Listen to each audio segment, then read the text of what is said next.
Hopefully, you're having a good week so far. Week starts off on a good note. We're already 40% through the week. That is a plus. We'll take what we can get while we can get it. Yeah, there were some really nice ones. There were a bunch of really depressing ones, too. When I went through picking out games to come back and do this again, I tried to get a mix of games that were probably going to be depressing and games that would be a bit charming. So we're hopefully going to get a bit of a mix this time. Now my plan was to go for 12 submissions, 6 today, 6 tonight, 6 Thursday, but I accidentally downloaded 13, so we'll see how far we can get tonight. Do I start from the top or start from the bottom, or do I just pick something random in the middle? I think we're going to start with Trapped with Jester. Oh, there are multiple endings here. This is Trapped with Jester by Anta. A dev I'm not familiar with, but to become a Tengu? Turning into a giant crow. But you gotta do a sales presentation. Oh, okay, that looks like fun. Pre-Odyssey, Odysseus, Penelope, and her ducks. Oh no. All of these look really charming. So I imagine we are in for a good time.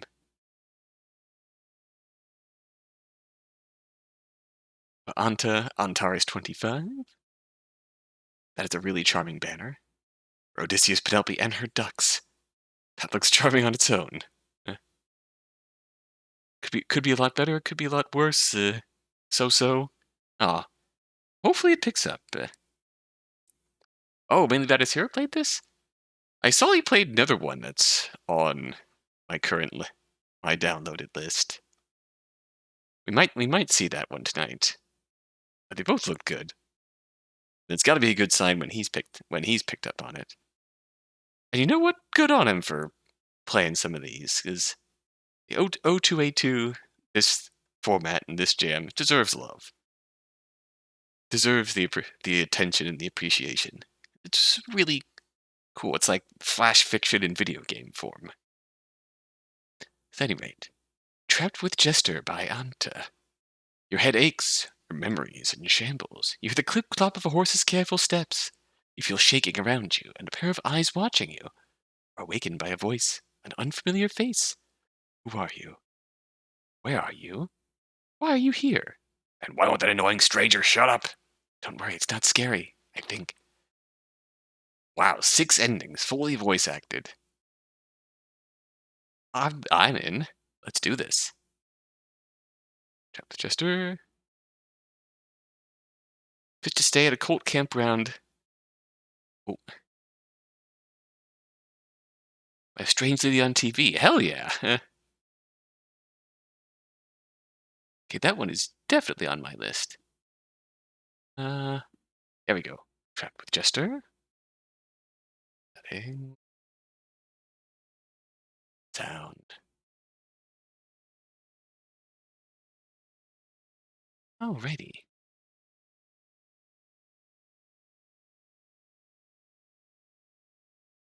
Let's make sure we close out of that, and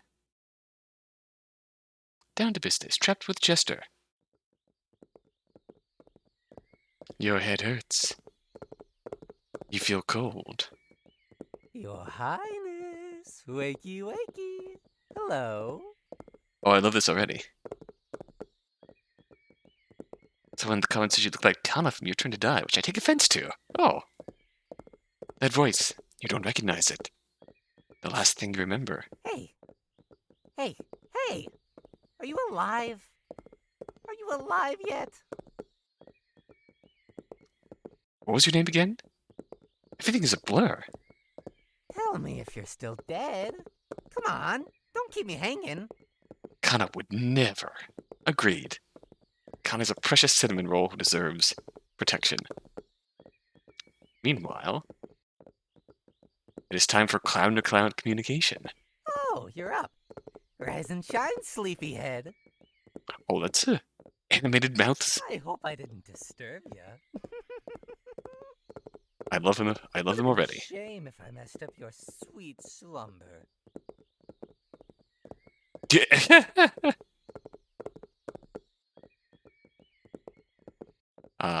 Good morning. Oh, you're quite a chipper, ain't ya? You're so cute. I want to squish your little cheeks. Please don't. I like you already.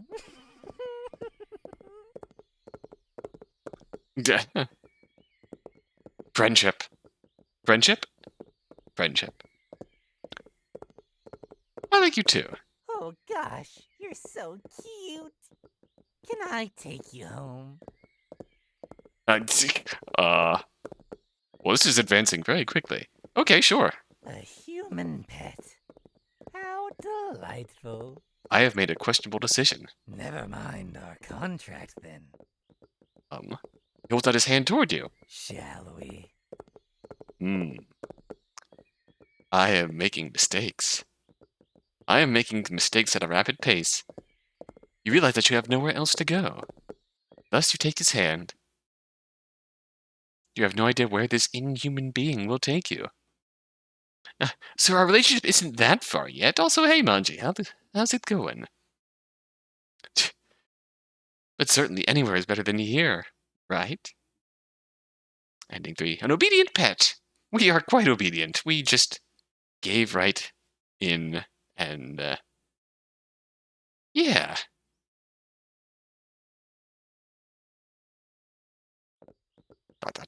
You realize that you have nowhere else to go. Oh, okay. At this point, we have nowhere else to go. At this point, we are already too far gone. What? Well, this is new. Wait a minute. Yeah, that's a new option. Alright. Do we smooch the clown? This is going off the rails already. Let's smooch the clown. Choo. My, how bold. That's it. I'm forging a contract with you. Contract? I ain't interested in your heart, but... Do we even know where here is? No, we are right... We do not know where here is. I saw a funky clown and decided I wanted to make friends with him and smooch him. I wanna ravish your soul. Sure. Places a hand over his chest and bows. Kiss the clown, absolutely. Jester, demon of betrayal and nightmares, at your service. Sweet. This one shall grant your deepest desire. Master. Demon? These words, you felt a sharp sting in your head. Sometimes you just gotta smooch your local clown. Normal things. Yeah. Clown-to-clown communication. Memories of your demise. Betrayed by your closest aide. By your family. You have died. Strong desire bubbled up from within you. Revenge. Such a beautiful, tainted soul. Oh. Now then, my dearest master. Master? Well then, my dear master. Please close your eyes. You feel the warmth of his hand over your eyes. The heat lingered even after his palm left your skin. Yeah, I feel like we kind of jumped the pecking order of the story a little bit. Don't open them now. By jumping right to clown communication, but as soon as he whispers those words, his presence disappears. Huh? Who are... You hear voices from the outside. Oh! Monster! No! Spare me! No! Funny, coming from someone keeping a cadaver in the back. We were just tasked to dispose of it. Oh, we are literally dead. And he's appearing to us literally right over our dead body. Oh, wow. Do I look like I care? Interesting.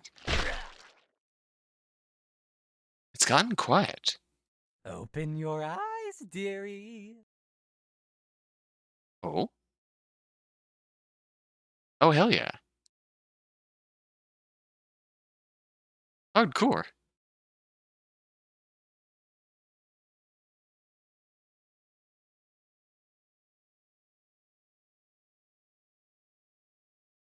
Oh, okay. Do Good you bits. like it? Come now, my lovely master. Let us raise the world together. Hell yeah. May this be your marriage vow. Until death do us part. Can we die again? Just clowning around. Ending one, our vow, until death do us part. Yeah.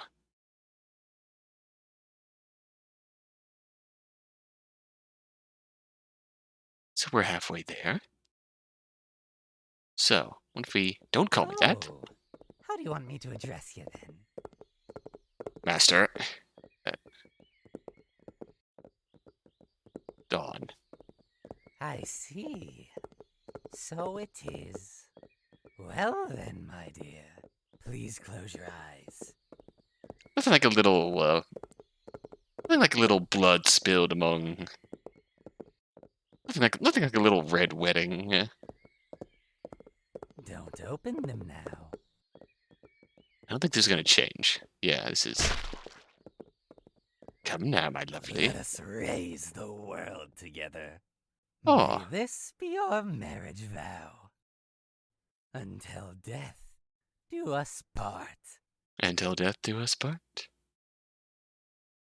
Oh. So how far back can we go? We cannot take your hand. Unless there's nowhere else to go, you take his hand. Oh no.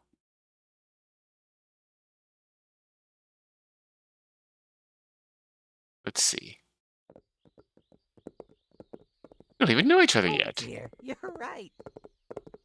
Celebrate your union with a little bonfire of the whole world. How rude of me. Mm-hmm. Well, I guess you can call me Jester. Oh, hi, Jester. Pleasure to meet ya, my dear master. Okay. Well then, my... I think. Ooh. Let us raise the world together. I think 1B, my master.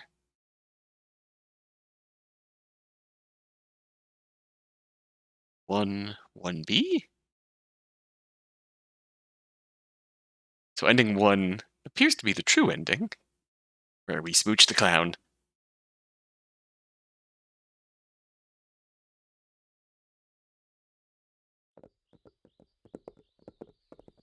Ending 1B. It seems like we befriend Mr. Jester here. We, Oh, okay, sure. a human pet. Can I take you home? If we get him to introduce himself, then he, contracts with us. If we smooch him, he super contracts to us. So, he becomes our loyal, Jester. These options. Or we become his loyal pet. Can I take you home? No. I think we can back up here, and more importantly, where are we? Dunno. You're the one who called me.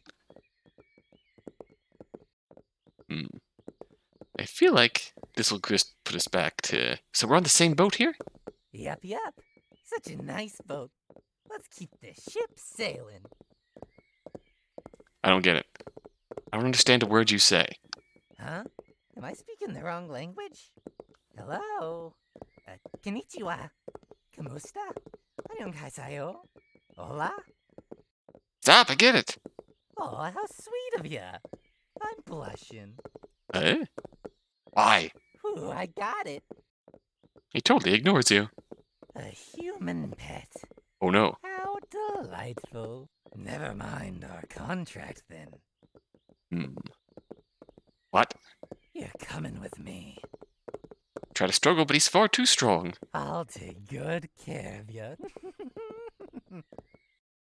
Oh no. Unwilling pet. Danger. So willing pet versus unwilling pet here. Fair enough. That makes sense. Not ideal. If we question too much, we die. I see. Okay. Whoa. Does this mean the feeling's mutual? Yep. Such. Let's keep the ship sailing. Whoa. Does this mean the feeling's mutual? You know what that means. What does that mean? I like you, bud. Can I take you home? Oh no. Oh, okay, so we loop back around to here. It's just sort of a side branch trying to find out what's going on here. Answer my question! Wow. So that's how you treat a guest. You summoned me here. Meaning, Summoned? see anyone else here? Nah. Then who else could it be? Fair enough. You're telling me I summoned you? Did I stutter? Now we're getting into the nitty-gritty. Then who are you? Guess you can call me Jester. Yep. Very well then, Jester. Who am I? No idea.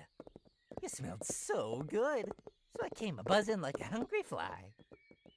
A pure soul corrupted by betrayal is such a rare delicacy.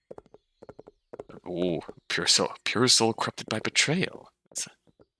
Uh-huh. Of course we know this already, but... You were seething with so much contempt.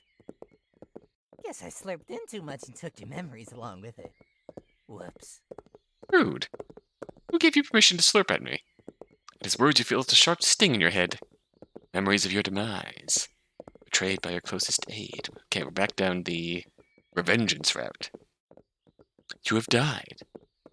A strong desire bubbled up within you. Revenge. Such a beautiful, tainted soul. Come. I'm concerned about how excited that prospect makes you. He stretches out his hand towards you. A road to damnation or a meaningless death? Seething, but very much not coping. Indeed. The answer's rather clear-cut now. Take his hand. 'Twas the beginning of a blasphemous partnership. A sacrilegious demon and his monarch. Oh, that is a much different vibe. Together they leave destruction and suffering in their wake. Ah, but what a beautiful symphony of vengeance they create. Ooh, a blasphemous partnership.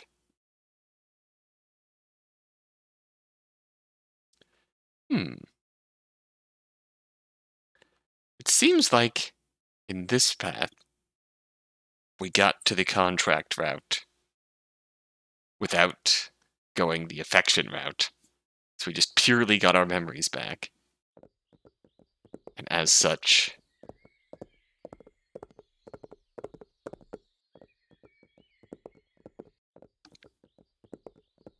it's pure revenge. Where are we? The carriage. I can see that. Then why do you ask? ... Patience, patience! Patience? Now I'm bored. You're boring me.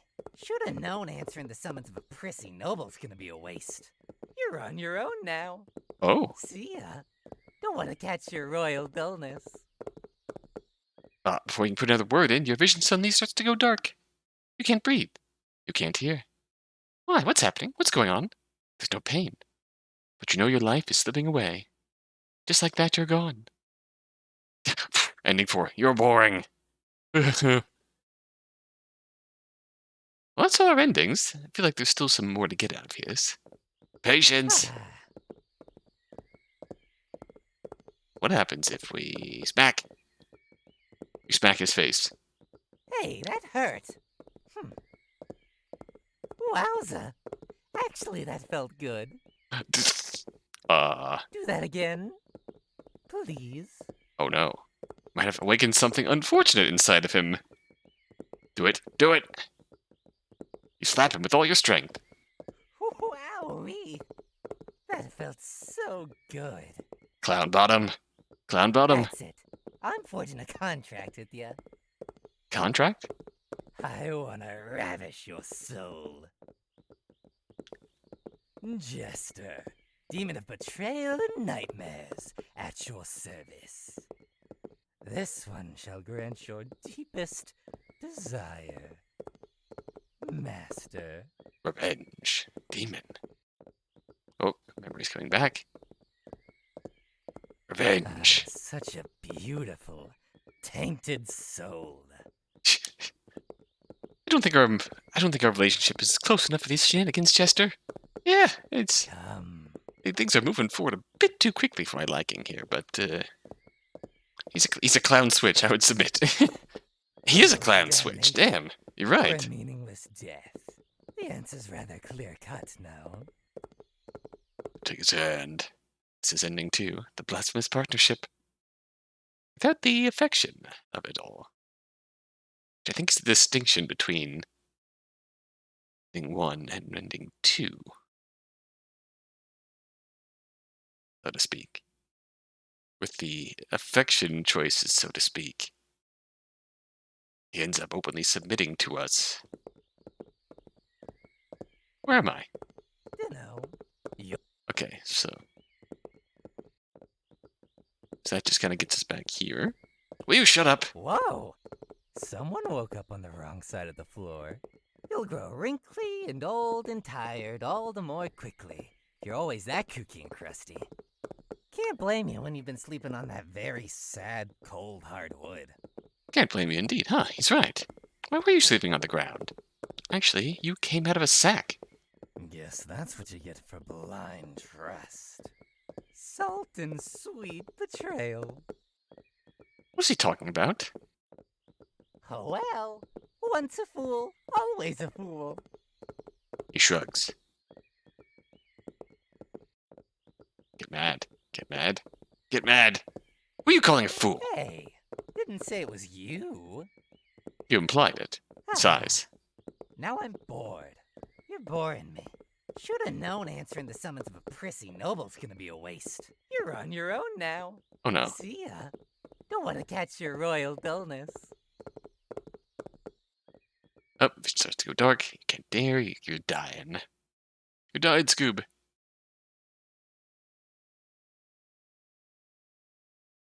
Let's see. Suck it up, ask what's going on. You know, you're the one who called me. That's probably just gonna get us back on the normal path What? here. A carriage. Bag him. Do it. Oh, you give him a tap on the cheek. What? That's it? Where's Love tap. passion? The drama. Tap again. Give him another half-hearted tap. Now I'm Aw. bored. You're boring me. We're bored. Full power! You slap him with all your strength. Wowee! That felt so good. Clown switch. That's it. I'm forging a contract with you. Contract? I wanna ravish your soul. That's terribly sexy. Take his hand. A terrible, unholy, blasphemous partnership. That was a delightful little micro story. See, that was charming and told a complete story. An interesting story, which just enough to really make that work, I think.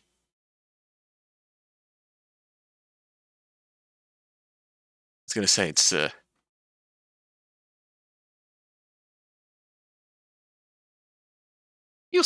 simple story, simple premise, but that is a very charming clown, and it works. He's not bad at all. Like the voice acting was really good, the art was really good, story was simple, but I mean, I liked it. I don't know how you could expand on that beyond the simple premise of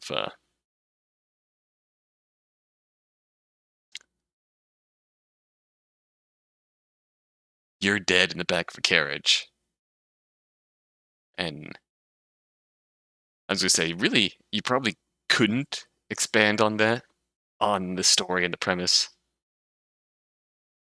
given the limitations of the 1,000 words, without like cutting down on the ending branches a little bit. For what it was, it told just enough to make this. It told us just enough to make the story work. And yeah, art, sound effect, voice acting, really good. All in all, it was a pretty good one. I was trapped with Jester.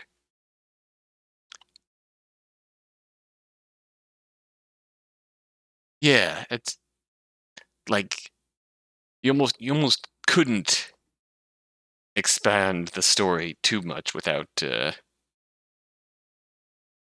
cutting down on the branches to keep it within the limitations of the O2A2 1,000 words. Yeah, I'll drop a rating for you. To make sure if you like that. Yeah, exactly. The good entries leave you wanting more, and that's really the best possible sign.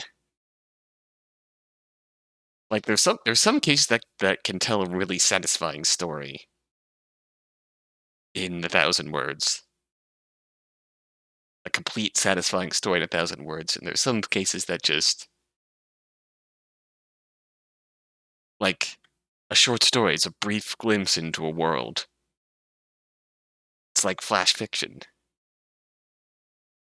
Won't go into the full detail of a normal short story length, but can still tell enough of a story to leave you wanting more.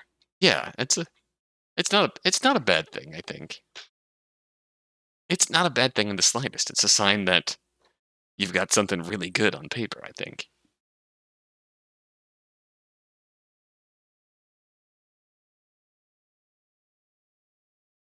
Exactly. Short stories are like that. I still enjoy them. I love that about them. So I'll leave this in here in case you want to. Of course, I'll have all the links in the VODs afterwards, but in case you want to clown around, as always, I will repeat more this time around that if you enjoyed what we're seeing, check him out on itch.io and throw him a rating. Because after I first streamed on Thursday, saw a bunch of creators talking about negative reviews they were getting because they were expecting more content in a game that was made for a game jam where the limitation is 1,000 words. Become not a clown. Become not the clown, but the entire circus. Indeed.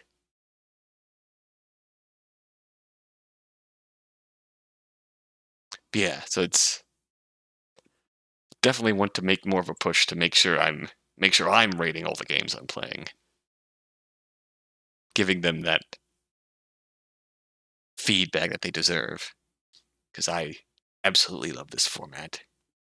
I'd love to see people playing these games and supporting them themselves for what they are. And like you're always going to get people like that who just refuse to read and comprehend. But not just the clown with the entire circle. When does Edward say that? Oh, I forget. I feel like that's got to be in Ace Attorney Investigations 2 somewhere. But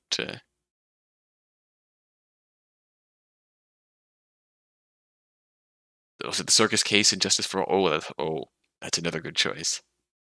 That may have been.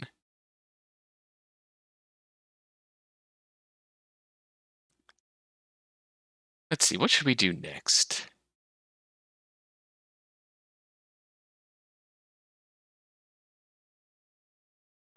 Oh, right, yeah, he wasn't... Of course, he wasn't in the circus case. Good point.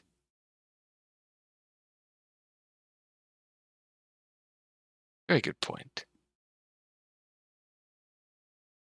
I think... Next thing we'll do... Vivamus in Fabula. Did I just pick from the list randomly? I may have picked from the list randomly. Just an edit. Sad. Yeah. But...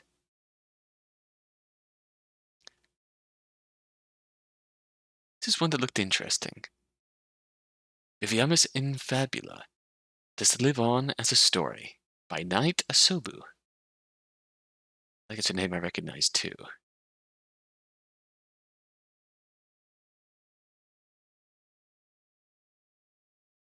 Solo dev making dark visual novels. Current project Butterfly Eater. Other games, you can visit other tab. Asobu? Oh, you made Last Matches. It was a precious game. I had Enamored Risks. It's a good one. So I don't think I've played any other of these, but from Last Matches Load is really good. But okay, so Knight Asobu. Vivamus and Fabula.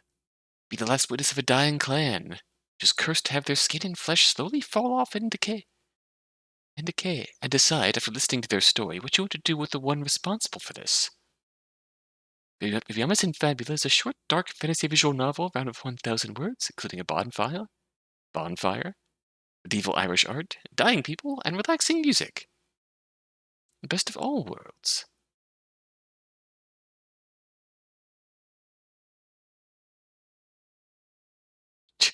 Anyway, I want to see an Ace Attorney Toho fan case with the LOLK cast, so the prosecutor can lecture Clown Piece on not just being Clown Piece, but the entire circus piece. I will admit to not being most familiar with the Toho extended universe, but I would sign on to that just to see that meme in action. Not gonna lie. Anyway, we have a. This is probably going to be a depressing one.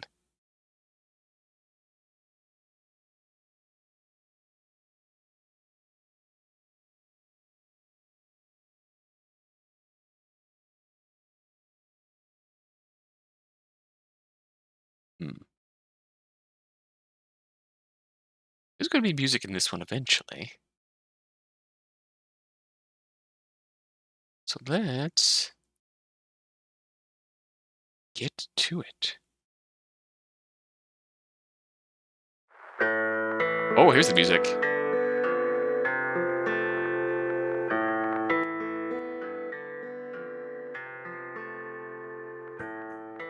That is very relaxing music, but that music came in very loud.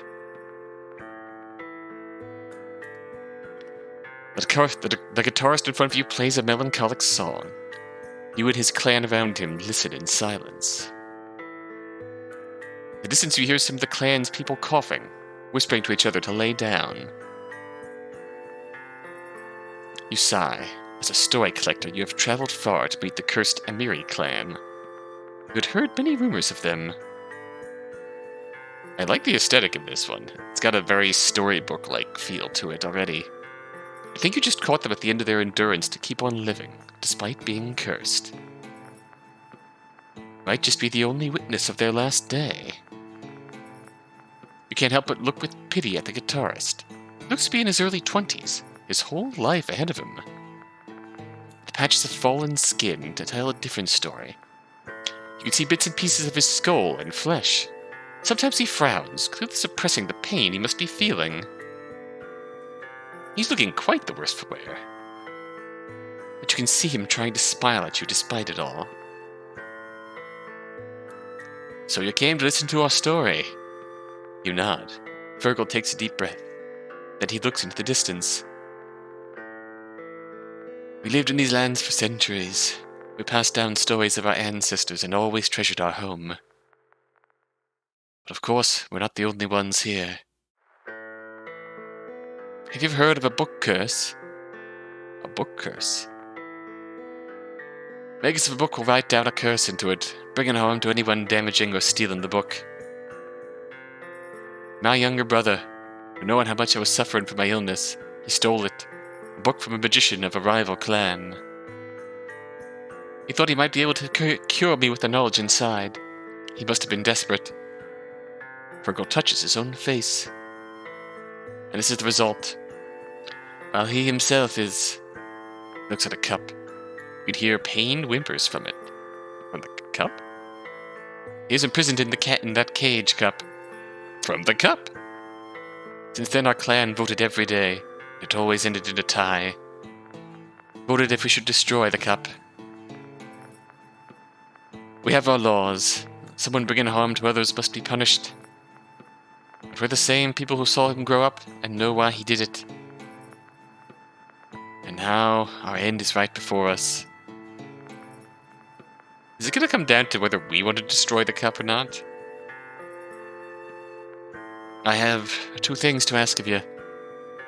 As we can't bring this cup with us, I would like to give it to you. After today, he will be all alone, so please, keep him company. The other favor is, please, continue to tell our tale, so we can at least live on as a story. You can even use the cup to tell the story, so please, I beg of you. He coughs and looks at you in pain. Excuse us. It seems to be our time to go. Please, take care of my brother. Clan stands up. They all gather, hand in hand in a circle. Slowly they sit down, leaning onto each other. Then they fall into their last sleep. No coughs, but also no laughter will ever leave their mouths again. You look at the cage cup. What is your choice, traveler? Well, I believe I called that. Take the cup with us. With mixed feelings, you take the cup with you. You hope that Virgil's soul, no matter where it might be, can be at ease, knowing you will stay by his brother's side. You take your bags and leave the clan behind. At first the pain whimpers get louder, but then you hear no more sounds from it. As days go by, you tell people of the Amiri clan and show the cup. Some look at it with pity, others with anger. But you can tell, most of them think it must have been a difficult choice for you to keep the cup. Was it really the right choice, though? Then one night you hear humming from the cup. It was the song Virgil played when you met him. At the end of the song, you suddenly hear a voice. Thank you for keeping them alive this way. Oh, little brother, put your hand in the cup and then gently hug it. Hearing those words make you feel a little better about the choice you made.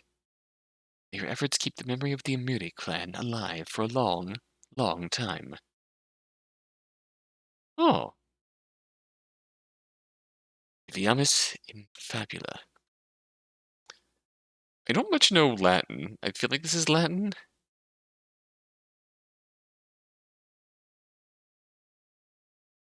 I feel like it's just Latin.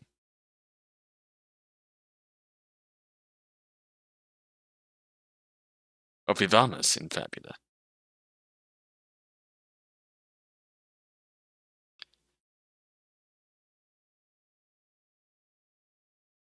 Yeah, I think that's... I don't trust Google Translate here, but I feel like that's exactly what that means in Latin. Vivamus in Fabula. Let us live on as a story. Plaudite. Is your choice, traveler? Okay, let's see what happens if we destroy the cup. He will be alone for the rest of his existence. Who knows if the curse would force him to be imprisoned in this cup for all eternity? He has to atone for what he did to his clan. Raise your arm with the cup in hand. The noises from the cup get louder. You hold it closer to your ears. Help is all you can make out. Resolve yourself and... smash it into the ground. A fleeting look of Fergal flashes before your eyes. But this is your choice. You will tell the people you meet on your travels of the Amiri clan. You won't let them perish this way. This is the final thing you can do for them. A difficult decision. Yeah, I kind of feel like not destroying the cup is a good decision. Oddly. In a weird way, yeah. I think not destroying the cup might have actually been the happier decision, despite the question of Virgil's brother ultimately, yeah, having to live forever inside that cup. You, the traveler, telling their story, that seems to bring Virgil's brother some comfort, despite being imprisoned in the cup. It's a difficult decision, entirely, but a very difficult decision. Yeah, do we force him to live forever in that cup, carry him onward? If we do, we at least have the option of telling the stories of the story of their clan to everyone we meet in our travels. And Purkle's brother being conscious ultimately means he can at least appreciate them living on through that tale. Of course, we do that regardless of whether we put Fergal's brother to rest or keep the cup. And it's a difficult one, indeed.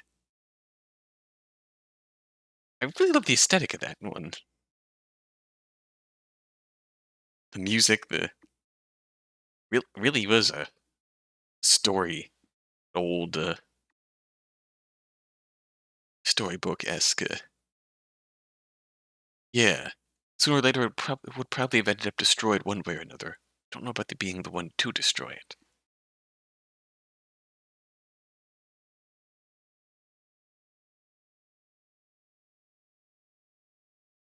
That was a good one. That was a really good one. And it's, you know what that gives me you know what this reminds me of? You know what this gives me vibes of? The old anime called Mushishi. It's essentially main character traveled across a land. Was a I remember it for being a really subdued, low-key show. I loved that show. Just the main character traveling across the land, meeting new people wherever he goes, telling their stories, helping them with their problems, and just the kind of traveler. Yeah, it's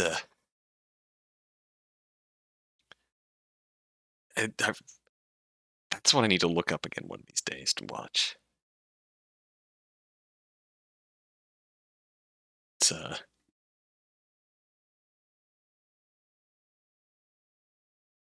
yeah, the main character Ginkgo is his name, but it's Mushishi. It's essentially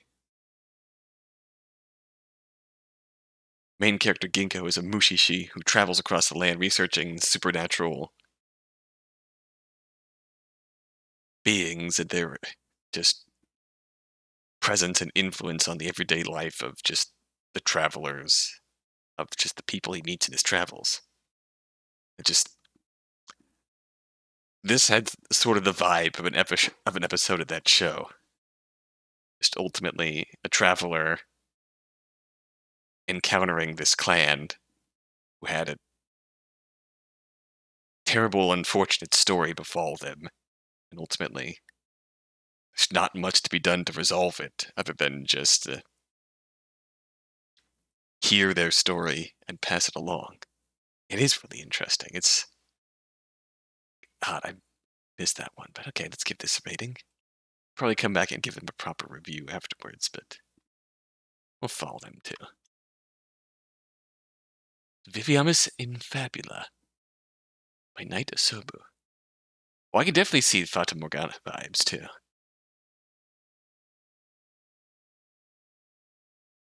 I'll leave that in the chat. And let us proceed. Definitely Fata Morgana vibes. Vivamus in Fabula. What else can we do here?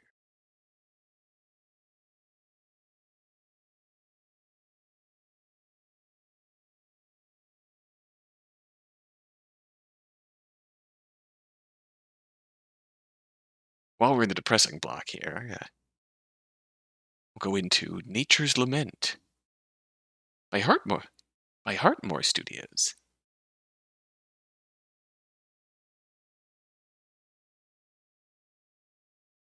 Companion story to Mythic Meetup. Trying to find the creator page. Do I have a creator page? I do. Yeah, okay. Companion piece to Mythic Meetup. Heartmoor Studio. Mythic Meetup, a place to meet and mingle with mythics near you. Unsuspecting human in search for a little more spice to their life. Just follow the mysterious email link to a server of real-life mythical creatures.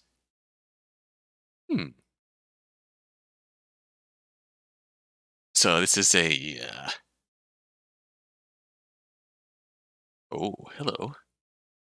Off-key.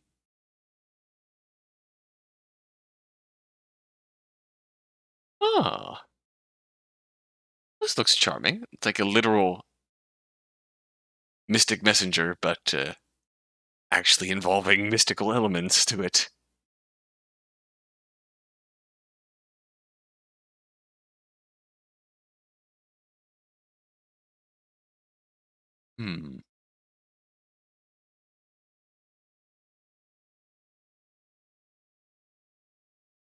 See, now I'm not sure about this because this is telling us for the best experience, it's recommended we play through Professor X's route on Mythic Meetup.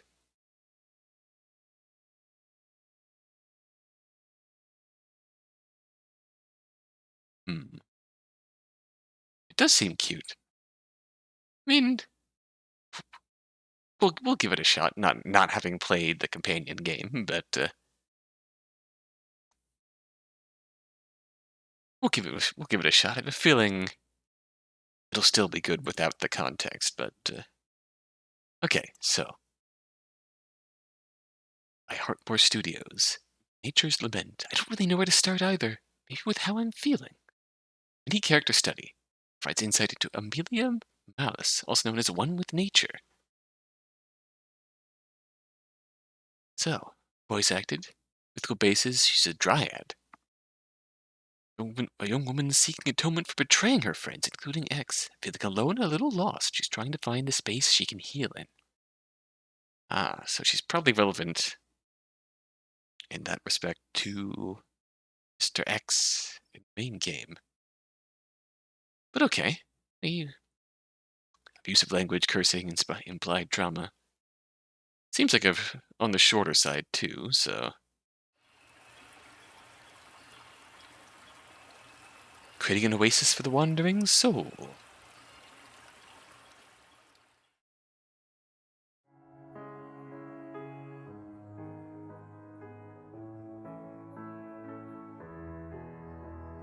Oh. Team Mythic. Nature's VA.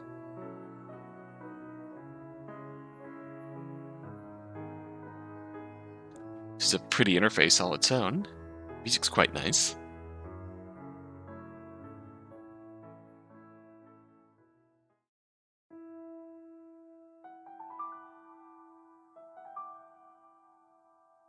Oh, it's a really pretty background picture.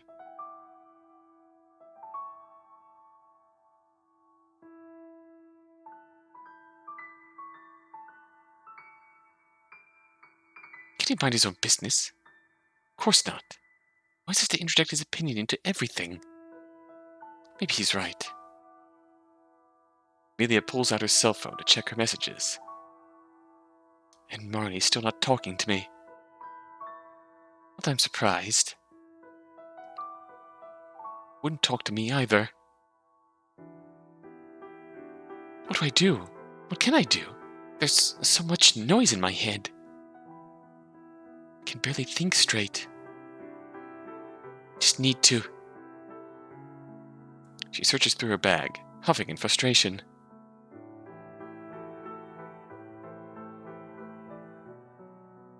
Must have left my journal at home. Wait, my phone will work? I really like her design. She goes into the device. She looks for a few moments, then navigates to a voice recording app. Like Dreamcatcher-esque earrings? Her thumb presses the red circle. I'm not sure who this is for. Maybe for you, Marnie, since I miss you the most. Don't really know where to start, either. Maybe with how I'm feeling. I honestly don't have the words to express things properly, but I'm going to try. I feel so empty. Hollow, actually. Like nothing matters. Maybe nothing does, considering what happened. I fucked up so royally, and now I'm alone. I'm not looking for sympathy. I know I got what I deserved. You did the right thing. Betrayed your trust. Amelia tightens her hands, posture stiff.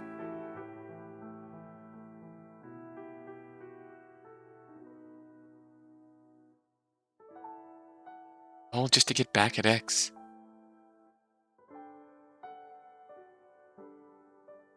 And I got into it about X again. Even now, I still defend him, despite everything.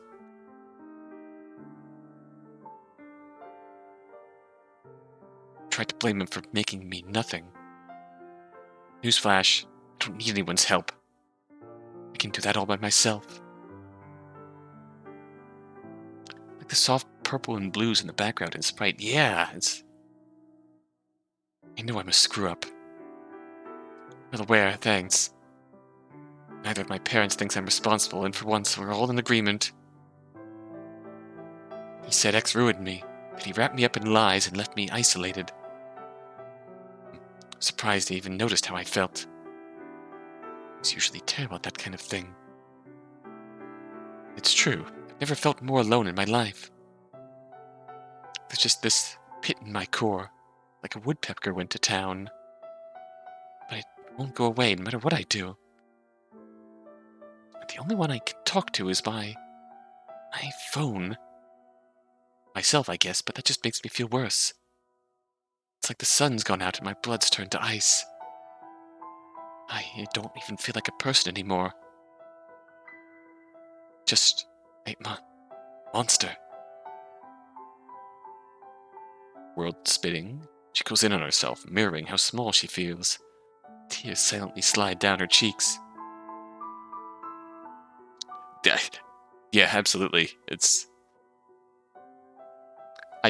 I at least try to try, but looking at that, it's just, I wouldn't even know the right way to start to try with that, so I'll just...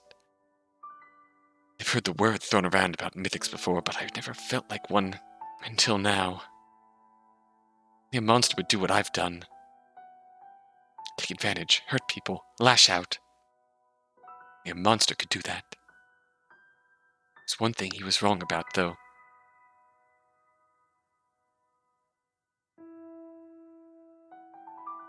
I don't blame X. Sure, he lied, but I claim to understand his motives. Hopefully, he at least explained it to the rest of you. I just know he was trying to protect that human. I may not understand, but I can respect his reasons. Amelia swipes at her face to remove any trace of lingering tears. I never meant to hurt the server. Or you, Marnie. Intentions don't matter. The fallout does. Just say I'm sorry. Words alone are empty. I can make a promise, though. Going to atone for this. I'm leaving. No idea where I'm headed yet. Just know I need to be anywhere but here. I can't make a change if I'm stuck in the same old town. I hate change. Hate it with a passion. I can't do it. I can do it for you and me. Thank you for everything. Amelia ends the recording. Her finger hovers momentarily over the share button. Instead, she clicks on the trash can icon, deleting it. Maybe we'll meet again sometime.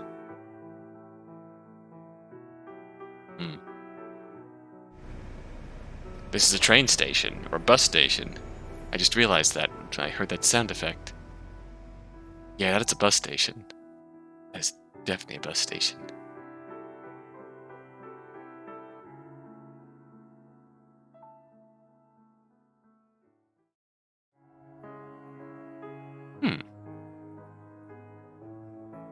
Yeah, that's a...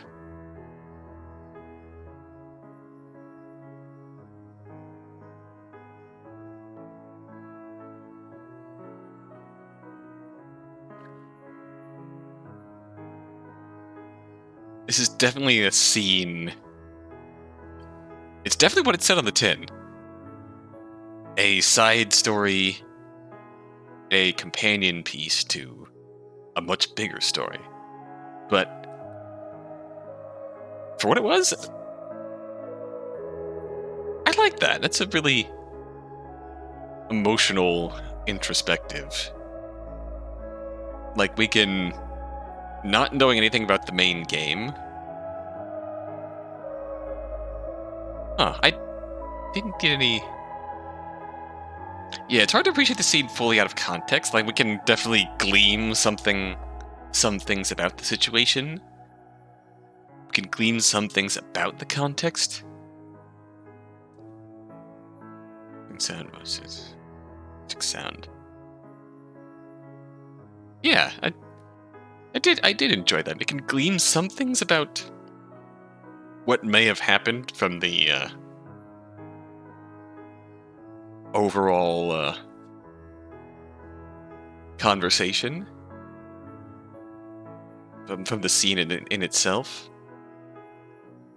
Like, clearly we know X is one of the romantic the routes of the companion game.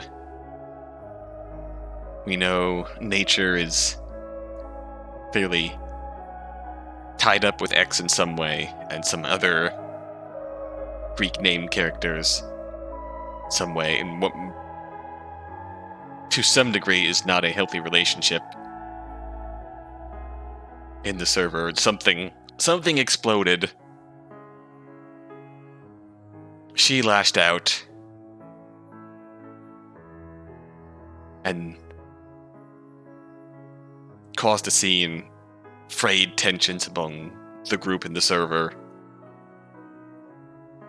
Obviously, it's something that affected her a great deal, given that her immediate reaction is regret and almost borderline shame. Immediately, I'm going to atone for this. I need to get out of here. This ain't right. I feel fucking small because I snapped at everyone.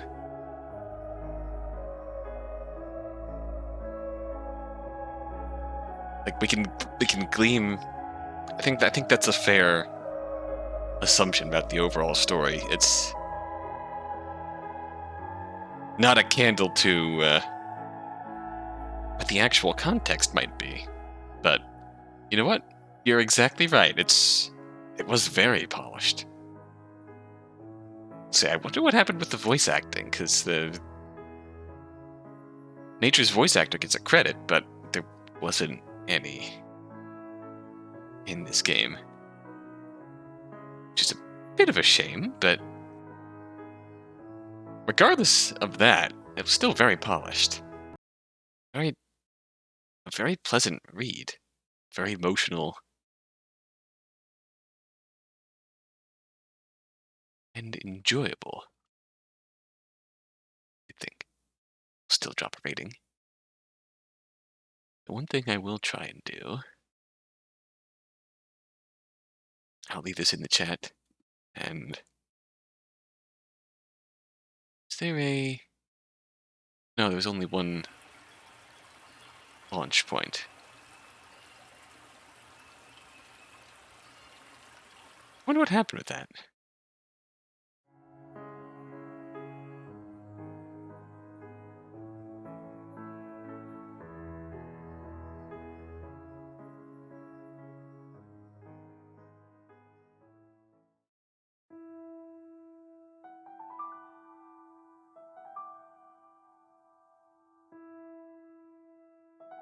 The graphics and the transitions are still really great, though.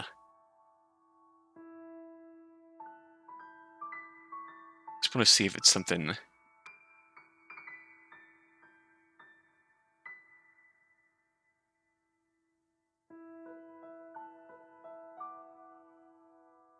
Hmm.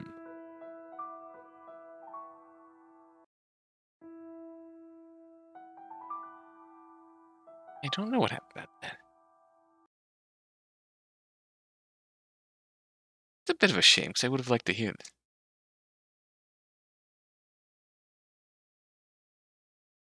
that, because there's been a lot of really great voice acting here, but... Yeah, it's...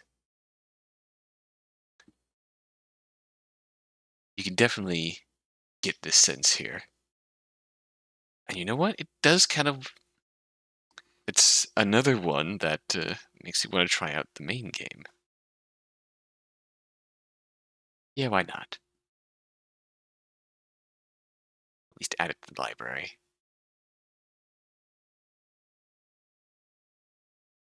Mythic Meetup does very much give me Mystic Messenger vibes.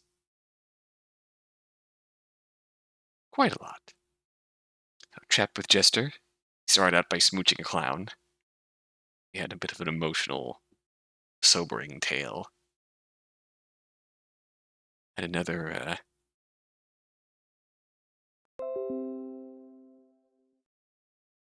emotional, reflective, contemplative piece, Nature's Lament. I'm surprised by the quality of most of the voice work I've seen in O2A2 VNs. Yeah! There's a lot of really good... There's a lot of really good work out there.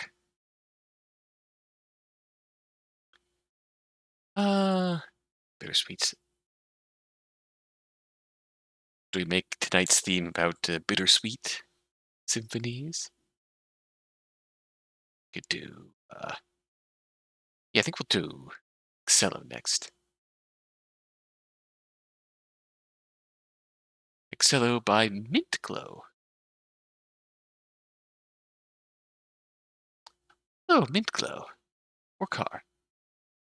Fellow psychopathy enthusiast, solo game dev in your free time. So comedic things, cute things, dark things, psychological things, twists, underused character development, drama, and stories, and serious life lessons. Hell yeah.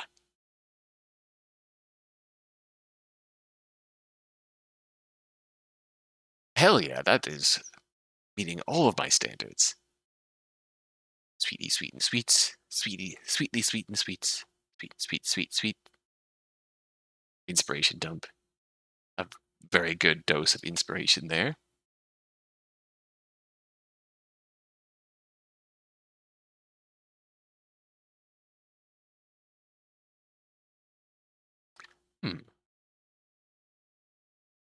Currently, why is driving so difficult? He died at the time, so I stopped posting. You know why? No, not mine. Okay, fair enough. Hee. Okay, this is very cute avatar. Cake makes a tiny slice of RPG Maker with a hint of strawberry and a dash of censorship. Charming. And the game we're here to see, that looks like an interesting series of visual novels here. But alas, the game we're here to see by MintGlow is Excello. Certain school system shown through a private bird school standards. And a jerk. What is learning, really? Made under a week in less than 1,000 words, I present the mild-flavored jam submission to O2A2. This means I would have liked to make the game more intense, but didn't have enough time or words to make it. Interesting. Ooh. The video. Question. Ah, Would no, you- God. It's a scam. Motivation is a myth. I mean, you're correct, but... Okay. So. What is learning? Is our children learning? We'll find out momentarily. Is our children learning? Let's find out. Excello?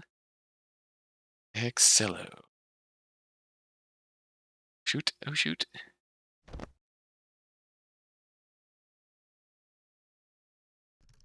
a refresh the list. It's a beautiful day outside. Actually, I'm going to close this off and reload this. You can see the intro from the start.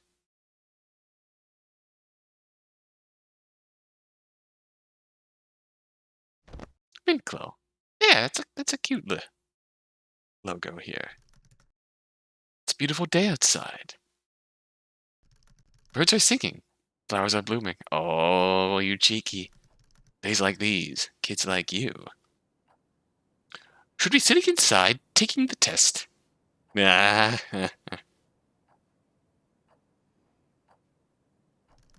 School has always been a place for learning, time management, social skills, discipline, sense, and about various subjects the world has to offer. But sometimes... Current grade, 3.5, 87.5%, B. Oh. The teacher walks around to hand tests to the students. Are we learning today? As with all the exams in this class, this weighs heavily on your grade. And those who are caught cheating will be unable to graduate. Good luck.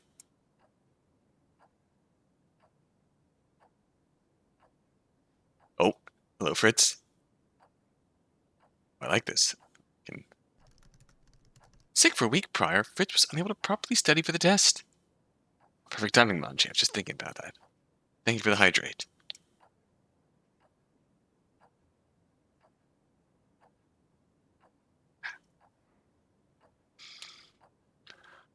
Ah.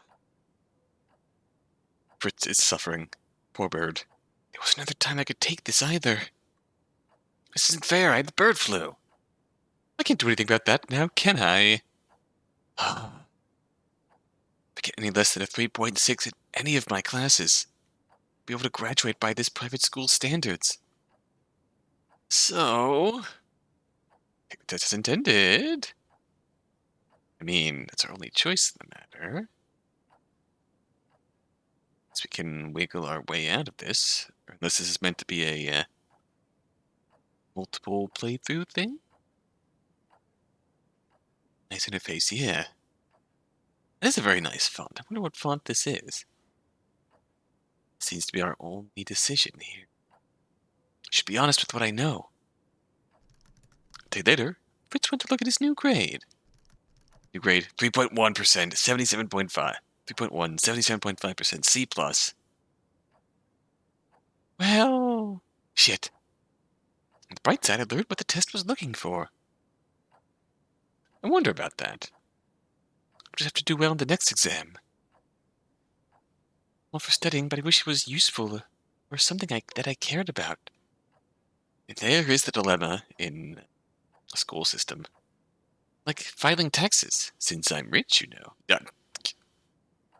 Get learning facts like simple math or how the planet isn't flat, but this? A similar test was handed out next month. Good luck.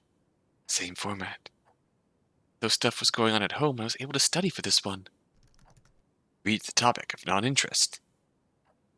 Alright, the periodic table. Oxygen, that's an O, I think. How many atoms does this element contain? It smiles. Obviously contains as many brain cells as the person who made this rotten exam. Which probably isn't a lot, like 2? But shouldn't scientists be studying the periodic table?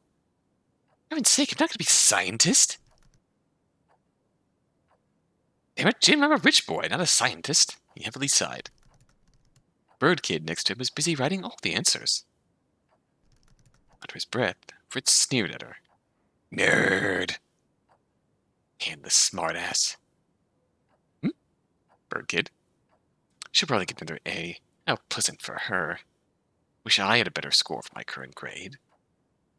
Good. The decision. The decision. Take the test as intended. Determined, Fritz looks back down at the paper. Since I wasn't sick, I was able to study all the material in depth this time. Afterward, new grade, 3.3%, 82.5. B minus. I did better, but I'll fail the class at this rate. You have to memorize atomic numbers? I wouldn't put it past them if they're making them memorize the periodic table and atomic numbers. Luckily, I have one more chance to correct my grade. It's the end of the year. His desk neighbor was gone. No cheating. Smart as she was, she actually stopped coming to school. Maybe this is my last chance to fix my grade on this final exam. Just have to find the right answers on this paper.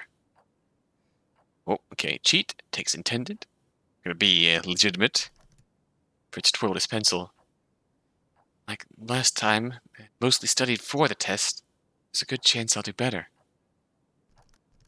Final grade 3.7%, 92.5, A minus. I did it! I passed! That was a tiny victory for Fritz. On to the next class.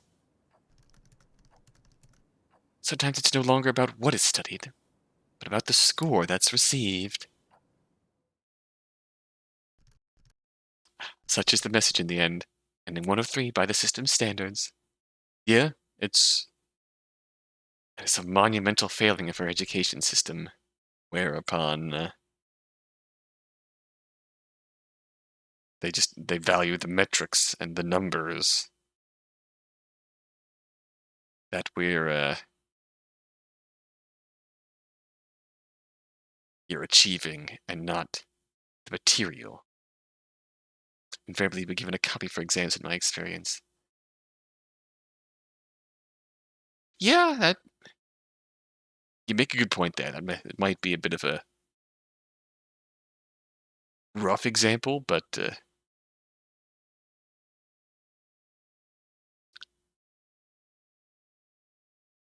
was gonna say it's might be a bit of a amped up example just to drive home the point that they're getting at, but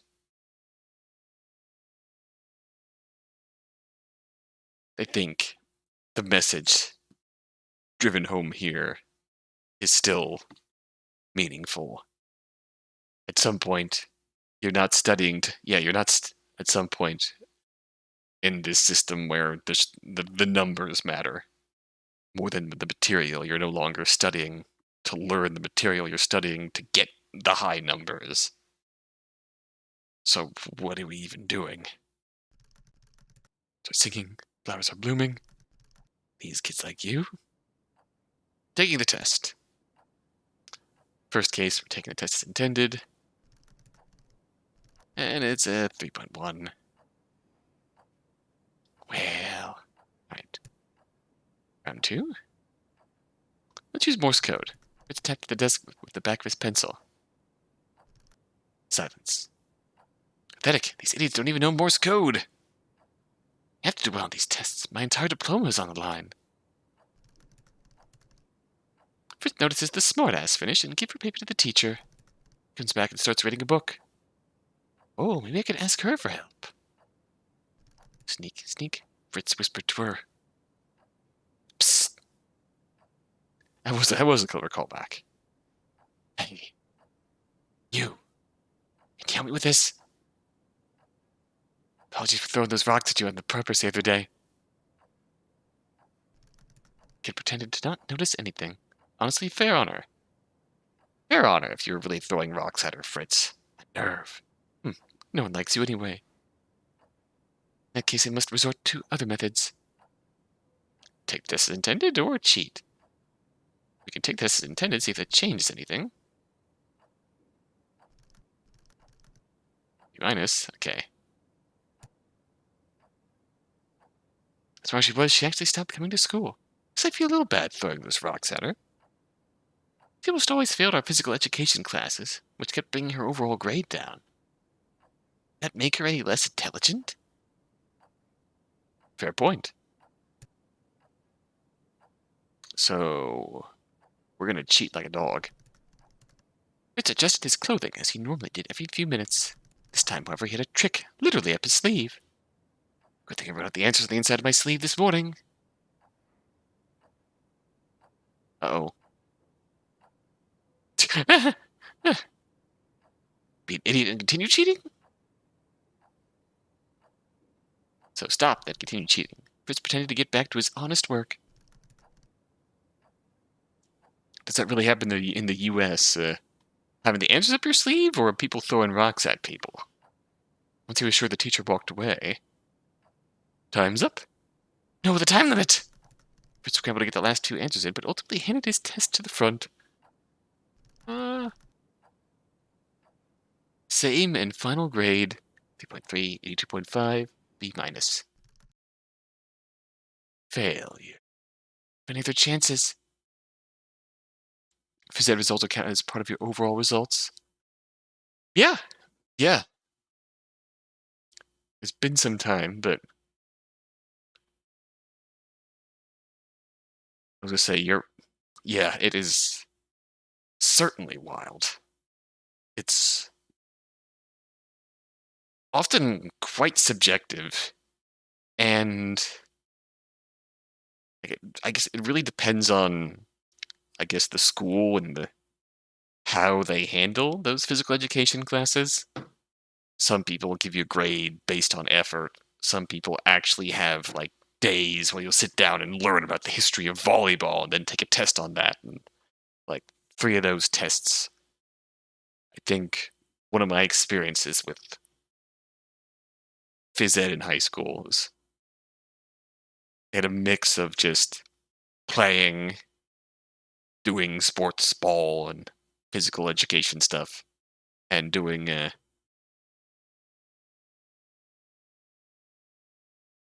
like actual learning components where we review the history of like volleyball or something, and then take a quiz on that, and like 3 or 4 of those throughout the school year semester. And those quiz grades go into your overall grade for the course, and of course there was a participation. It was always participation component to it all. It's in the UK, you could have technically skipped all of it without it having impacted your actual marks in the least. That's like, it's an important part to have, but to factor it into your overall grade is questionable. I very much agree there. I failed. Sometimes it feels pointless. Of course they'd make you attend, yeah. Of course they'd make you participate. And didn't make the cut. So, notice 82.5%, a B minus, and he doesn't graduate. Sometimes it feels pointless. That's also how ridiculous the marks are in America.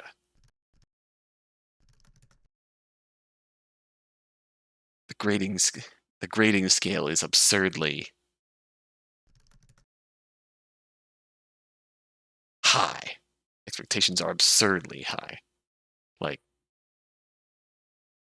in my experience, getting a B, like, in my experience, I was one of the quote-unquote gifted kids, so, like, the moment I got a B on a quiz or a test or something, even if it was a result of shit going on at home, that was a scandal. that was a thing that everyone noticed and commented on. Which is that I fucking hated that. I was one of the quote-unquote smart guys. That sucked. Of course, they still make you attend, just no formal grading for the phys ed component. Yeah. Okay, so round one? Yeah.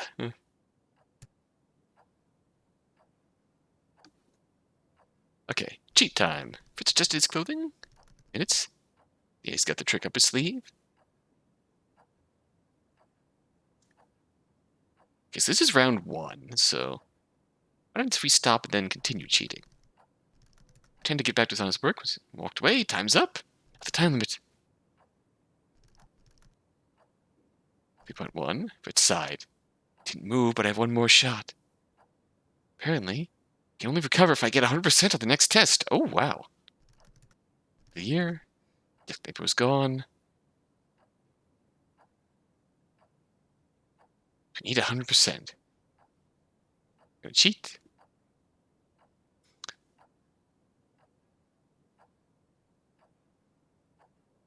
He definitely gives off Rich Bird vibes. It's the only way to get 100% and pass this class now. There's no way I could fit all this information in my head. Oh, okay, so we still pass. Final grade 3.6%, 3.6, 90% A minus. Whew, I won't have to redo this course. Ah, sometimes memorization is more emphasized than anything.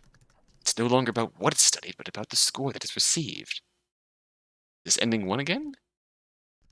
Ending 3 of 3. Master of nothing. Cheating is bad, so why do students still do it? Because they don't emphasize the material being learned, they emphasize the score you get, so. Congrats and thank you for playing. Please consider this message for future generations. Agreed, we need to do better. The current generations in school. So what we're gonna do. I think that is a cravat. It feels like a cravat. Kind of go in the opposite direction that I'd expect, but it's got the wrap around the neck. Got the poofy nature. It might be a cravat. We're gonna cheat. Cheat like a dog. We're gonna be an idiot and keep cheating. Almost there. Fritter, give me your test. Busted.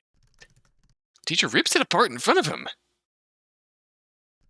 The other bird kid snickered while the kid next to him stayed engrossed in her book. Final grade 0. F. And didn't make the cut. Simple enough.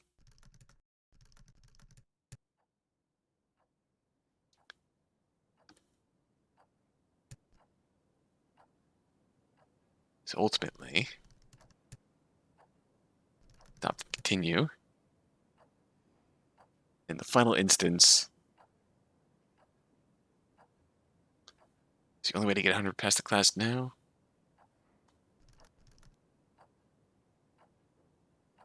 We got the A. Memorization is more emphasized than anything. It's no longer about what is studied, but about the score that is received.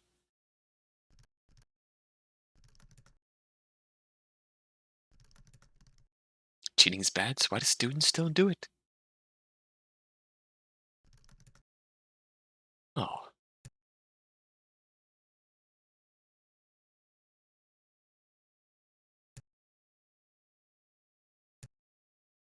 A new game.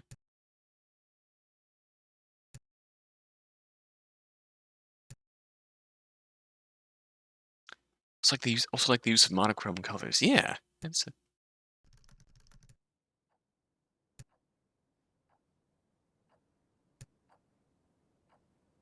think we will off of there. Yeah, it's simple and effective in the message it's telling. I could definitely see how you'd expand on it. I'd love to see it expanded. I'd love to see a more intense version. But for the limitations of the jam, it still delivered the message really effectively. I think that's a win for me and a follow for me. Yeah, that also the interface is really cool. Not enough credit for the whole thought bubble decision structure.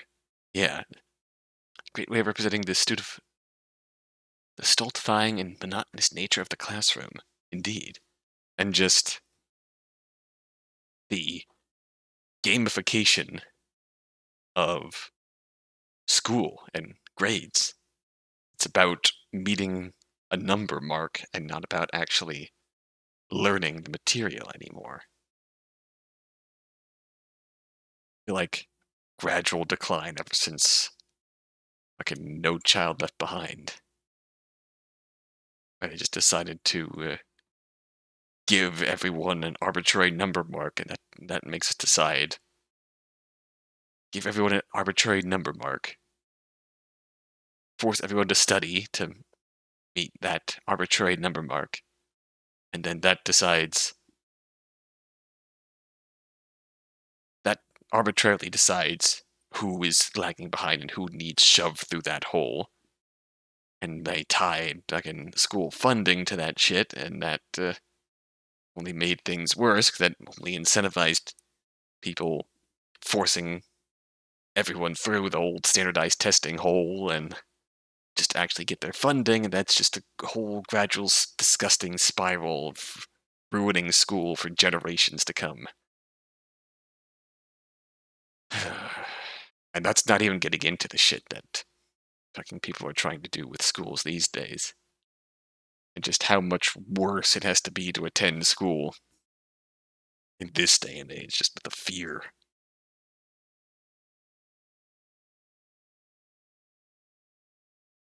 It's a whole other can of worms I'm not going to go into, but it's just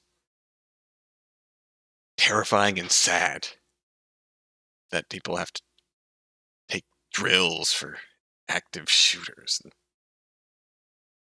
stuff, and we'd rather.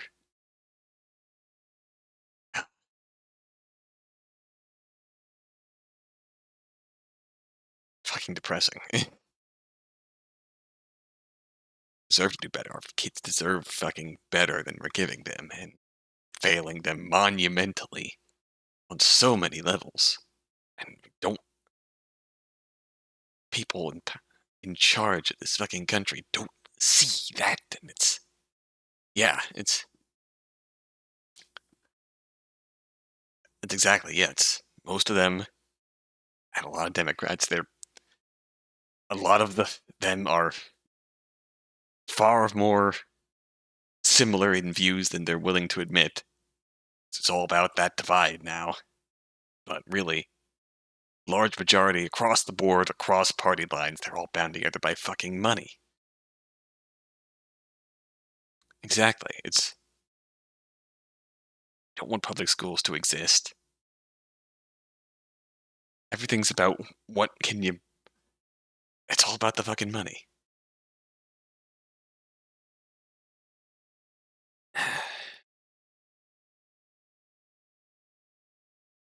The nerve of people to just cut funding and then blame them for the conditions that they're in.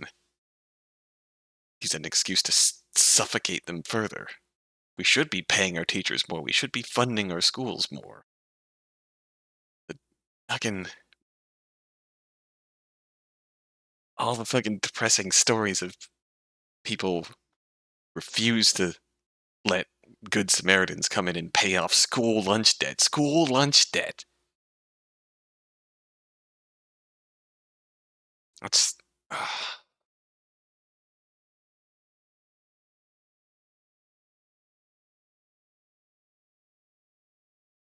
Gotta take a deep breath before I get too worked up on matters at hand here. Because we.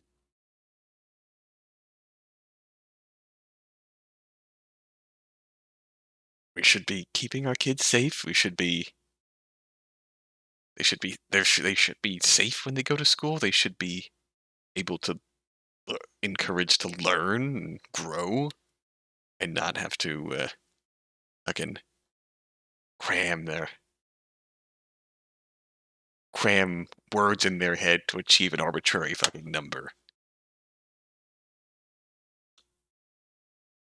that decides how well they're going to do in their future. They deserve to have a square fucking meal available to them, whether they come from a underprivileged home or not. They deserve to have a square meal. Deserve to be safe. Deserve to be nourished and encouraged, and not fucking beaten down and living in fucking fear. We're failing this our upcoming generation of kids monumentally, and people still in power don't fucking see it, and they don't fucking care. And it's depressing. Ah, that's a very good time to stretch and take a sip of water. Thank you, Manji. Oh, God.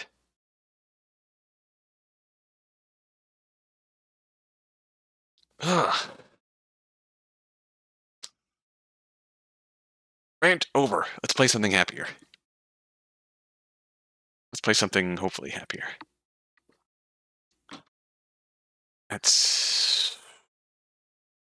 We've done 1, 2, 3, 4 games so far.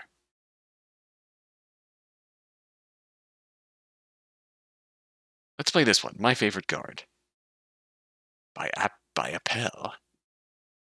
This is one of the earlier submissions to the O2A2 Jam. Appel has done London of Shakespeare Times. Ooh. Okay, so newer creator. This looks like an interesting. It's always nice to see newer folks in here, trying out something new. Briefly mentions grief and death. Oh no! I hope I didn't pick something depressing. We need something happy. Wide-scale attack on the mothership of the Gemini has forced Propus, a guard to the prince of the Gemini, to evacuate with the young Prince Castor. Castor, however, is mad Propus left behind his favorite guard and has locked him in the maintenance room of the escape pod with no way to get out. Short visual novel made in only a week. Yep.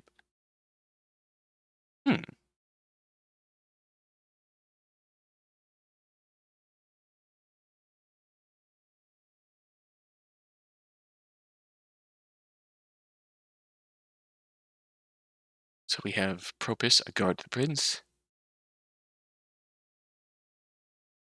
Young Prince Castor. Propus left behind his favorite guard, so the prince locks him in the maintenance room. Interesting. Very emotional decision, no doubt. So this might be depressing, but it does sound interesting. Starting transmission.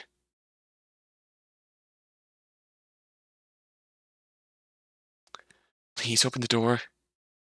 No, I hate you. Castor, please open the door. Do not touch the main dashboard. Let's check here. Everything is open. Why shouldn't I? Now I'm thinking of nausea again. Yeah.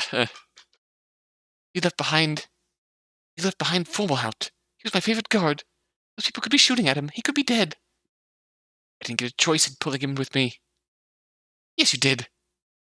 Formal always pulled you into rooms happily and smiling, and then I wouldn't see you again for a while. Oh. That was different. That was only because Formal fancied me. Ah, yes. I did hate it when Formal pulled me into random rooms to have some private time outside of our busy schedule. Oh, that probably makes this even worse for... Yeah, that probably makes things worse if, this is now a serious situation. He wasn't able to grab Fomalhaut. But if Fomalhaut never did that, then we'd barely see each other at all, outside of when Castor had to switch lessons. Jester always wandered off then, but not that Castor's father, the king, ever knew. If he did, then he never said anything. We should have said something to the king then, so our moments weren't so fleeting. This wasn't the time to bring that up. It was too late now, anyway. It wasn't a life or death situation back then. This is. If we brought Formalhaut with us, the amount of carbon in the ship available to breathe would be reduced drastically. There's no place for him to safely sit either. The launch would have crushed him. Two-person escape pod? There was no response from Prince Castor. Castor? Castor, talk to me. Castor clicks the button. Shit! Shit! Wrong button! Oh. Touching the main dashboard! Oh no. Now he's steering the ship. Castor doesn't know how to steer. He's only 13 years old. Oh no. My son. Do not do this. At best, he'll drive aimlessly in a random direction until both of us run out of carbon to breathe. Then we die ungracefully on the cold floor. At worst, he'll somehow, unmiraculously, steer right into some kind of space object, and we both ignite into flames. Where's Pollux to reel Castor in? Yeah. We're both immune to fire, but it's the vacuum of space that make a slow, miserable death.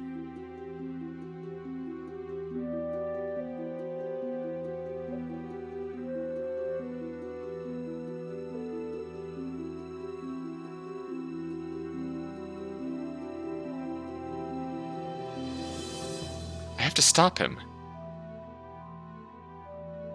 If you really cared about Formal, you have pulled him in regardless.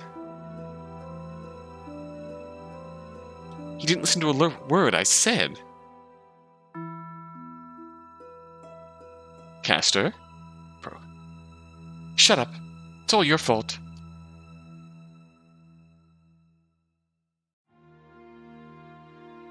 You two could have just shared a seat. You could have pulled him into the escape pod and we'd all be there.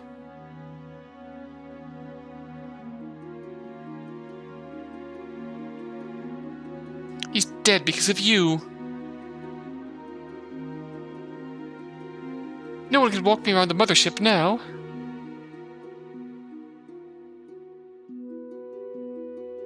No one can help with my training lessons with those stupid laser guns. No one can teach me how to wield a sword anymore. No one will bring me my favorite snack anymore. He's grieving. All because of you. Castor's crying. Crying. I need to twist his logic to get through to him. I know exactly what to do. If Formal is dead, that means I'm your new favorite guard. I mean, I'm your only guard left, right? Castor has gone silent. I have his attention now. I did want to pull Formalhaut in with us, but he pushed me into the ship as you were buckling yourself in. He wanted me to take care of you should we never see each other again. I told him he was stupid. He told me I was the stupid one if I thought he was better equipped to take care of you without me. Castor was sobbing now. I wasn't screaming no because of the invasion of the ship. I was screaming because he pushed me into the escape pod after he tore my grip off of him. I'm no good with the sword. I'm decent at teaching magic and combat. Well, told me some time ago that I was the one with patience. In an emergency, he said it would be my best virtue when talking with you. When having to steer the escape pod away from the mothership, as you hit me and begged me to go back. Castor still isn't saying anything. If it was Formal that went into the ship with you and not me, would you have cried at him to turn back? Would you miraculously miss my math lessons? What about when I throw paper balls at you because you fell asleep? Would you miss it when I would help you sneak out of Formal's lessons because you got bored? Good. He stopped steering. Won't die horrible deaths now. Remember when you snuck me out of one of his fencing lessons? Formal's face when he caught us at the snack bar. Is this the truth, as in, it feels like the truth, based on how he was reacting? Like, the look on his face, his head up against the door. Castor laughs. He got so mad at us. His face got red with anger, I recall. He can't turn red. He's a blue star, like me. He's feeling better. Good. He might open the door now. I can't be Formalhaut, but I can be Propus. So please, open this door so I can steer us in the direction of the closest outpost waiting for us. For all we know, Formalhaut could have gotten on another escape pod and is heading in the same direction. You think so? I think so. Wouldn't just push me in without a plan. He isn't the sacrificial lamb type. I hope he isn't. The ship was under attack. I'd never seen him in real combat before. That was for later. Will you open this door now? Yeah. Okay. I guess so. Hey. Prop? Yeah?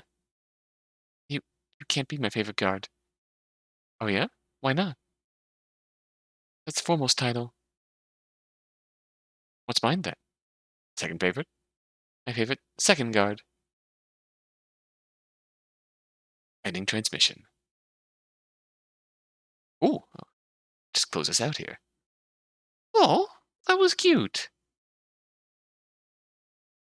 That wasn't nearly as depressing as I expected.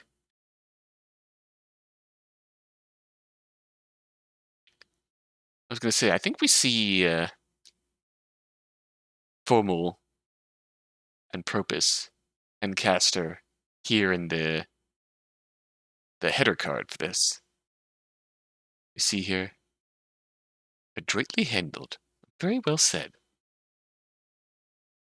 We'll leave this in the chat. That was really charming. And it was sad, and I don't know how well it'll turn out as far as Formal's fate, but honestly, rather wholesome, I think. Really is kind of touching on the subject of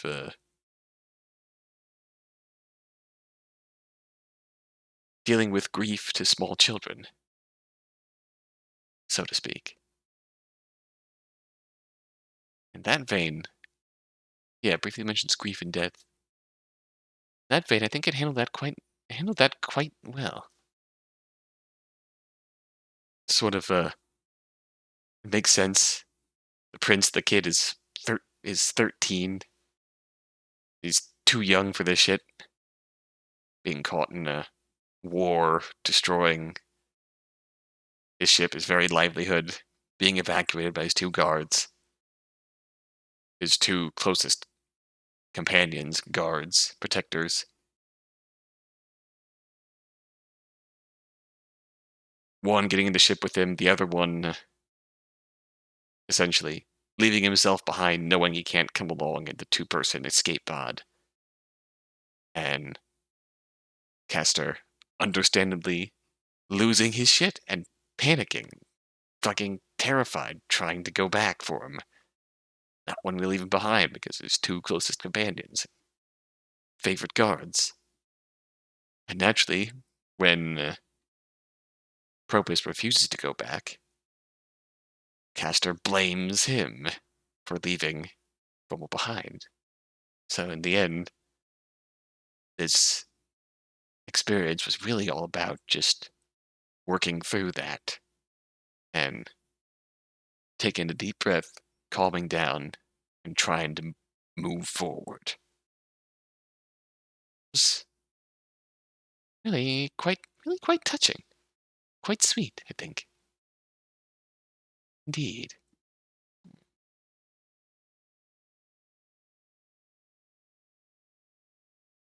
One, two, three, five. We're gonna do 7 and 6. I think we can do fit in 2 more tonight. I reckon. Let's do Bittersweet Starlight.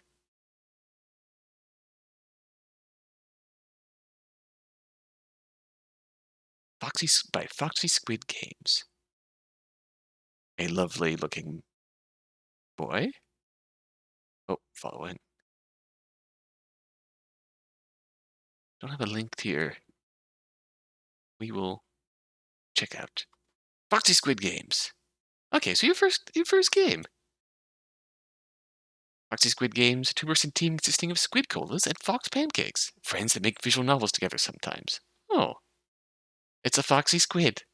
It's precisely what it says on the tin. That is a cute banner. That is a very cute banner. FoxySquid. Bittersweet Starlight. Dane's Fairies. Sorrel has a conversation with his good friend Aster at the place they always meet. What will they talk about? Play to find out. Short Boys Love Kinetic novel made in a week's time for O2A2. Let's do this. This is BL. I still play a lot of BL, but it does look cute. I will admit I don't play a lot of BL either. Oh, likely are you? Well. Thank you, random Windows notification. Now can the giveaway? Bittersweet Starlight. Very charming logo. Let's begin. Ooh!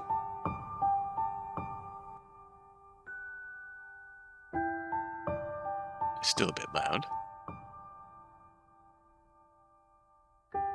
There's someone very important to me. Someone I'd do anything for. I met him here. At this very location. It was here that our friendship grew, and along with it, my feelings for him too. We always meet here at the same time, on the same day, without fail. He should be here soon. I wait, and find my mind wondering, as it always does. I wonder if I should tell him I've fallen for him. It feels wrong to keep it from him, but also it's probably for the best. Besides, why would a beautiful flower fairy like him ever want to be with a lame mushroom fairy like me? Fairies in magical forests are a great aesthetic indeed. What if he doesn't even show up today? He wouldn't do that, would he? That's when I realize someone is standing right in front of me. Aster. Oh, no, he's cute. The sight of him makes my heart race in my chest. He looks more radiant than usual tonight. Oh no, he's cute. Hey, Sorrel. Why do you look so surprised to see me? I wasn't sure if you were going to show up. I always do. I wouldn't miss it. Not for anything. When he talks like that, it makes me feel like I'm someone special to him. I want to be. But really, are you okay? You were thinking so hard you didn't even notice me walking up to you. Yeah, my bad. Got a lot on my mind here. Mushrooms and fungus are amazing. You're right. Here, I saw this today and picked it for you. He hands me a single dainty pink flower. Bright yellow center stares back at me. This flower reminds me a lot of him, not just because of its name. Oh, an aster. The bright pink and yellow aesthetic of his hair. You told me they were your favorite. They are. Wink, wink. I'm happy he remembers. It's sweet he gave me a flower, but it doesn't mean anything. He's always giving me flowers, and usually I trade them for mushrooms. It's just a thing we've always done. Nothing strange here. Thank you. I'm sorry, I didn't bring any mushrooms with me today. It's okay. I still have some left over from the last time. So, how was your day? It was good. Got to spend a lot of time in the sun tending the flowers. Sounds nice. Maybe that's why it looks like his skin is glowing. What about you? I bet you were brooding all day. I wasn't. He's giving Sorrel himself. Yes, it's very symbolic. He just gave me a look like he doesn't believe me. Okay, I was totally brooding. Okay, maybe I did. So what? I have a lot to think about. I have a lot on my mind. I knew it. He smiles at me like that. I just want to say it. I want to say those 3 words that could ruin everything. What were you thinking about? You? Oh, you know. Stuff. He leans in closer. Am I stuff? Like? Mushroom fairy stuff. You wouldn't understand. Man, I sound like an idiot. Try me.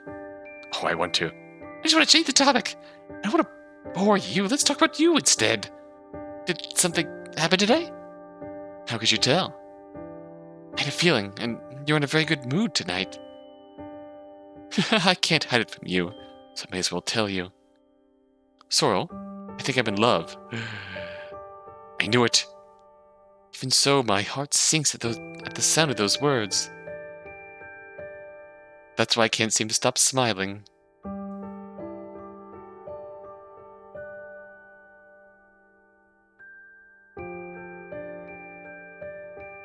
Some part of me hopes that it's me, but I know it's not.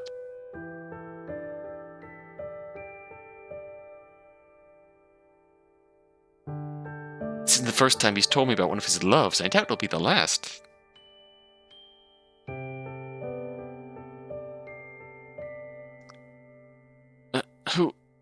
Who is it? Ah, you don't know him. He's a water fairy, and pretty talented at it. Oh no, it is someone else. My heart, it's breaking. I'm going to go, I'm going to go bury myself in the mud. I don't really know anyone. And how is someone talented with water? I don't get it. Freaking talented with water. Freaking water fairies. You must really like him. I do. There's that sinking feeling again. Does he know how you feel? Not yet. I'm going to tell him. Hesitates.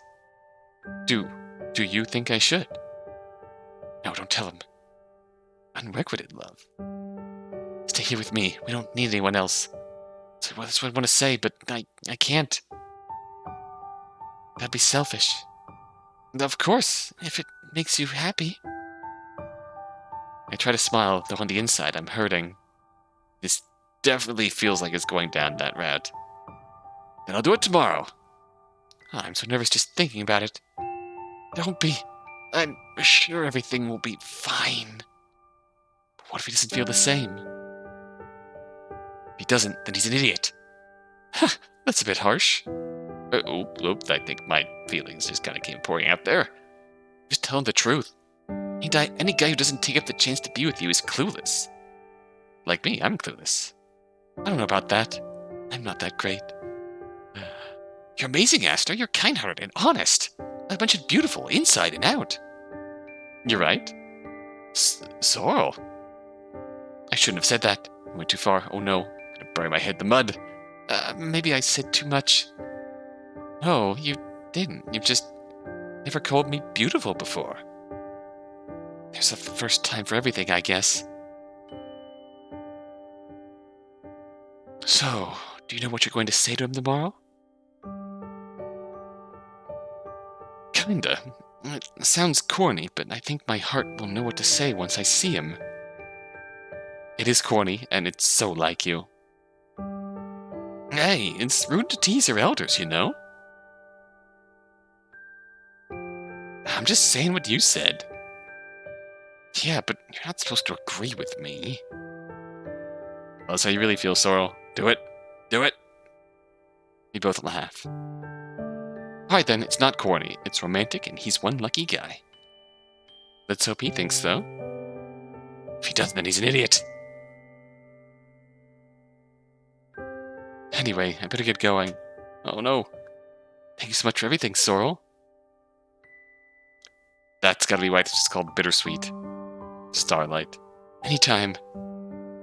Places his hand on my shoulder. You know, I'm so glad to have someone like you in my life. His touch is warm and gentle. I crave more of it. Someone I can tell anything to. And it's gone, leaving the cool night air in its place. I'll always be here for you. I know, that's what I love about you. He smiles sweetly before he turns to leave. Not thinking, I try to reach out my hand to him. Don't go. Don't leave me. It's too late. It's gone. I'm left alone with my anxious thoughts once again. It's better this way. I never want to lose what we have, and if that means never telling him how I feel, then so be it. Ah! Oh, no. That's why it's called Bittersweet Starlight. Oh, my poor boy.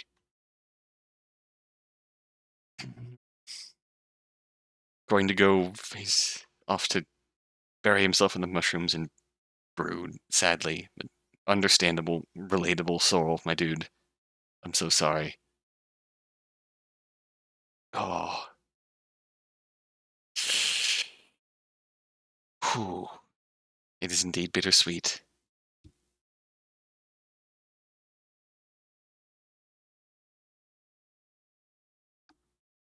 God, it's a definitely a very bittersweet and sad, but kind of heartwarming glimpse into the mind of just a really wholesome relationship that they do have, and the fear of taking it further and potentially losing what they do have. Sorrel obviously not good with people, has these feelings for Aster and is afraid to go beyond that.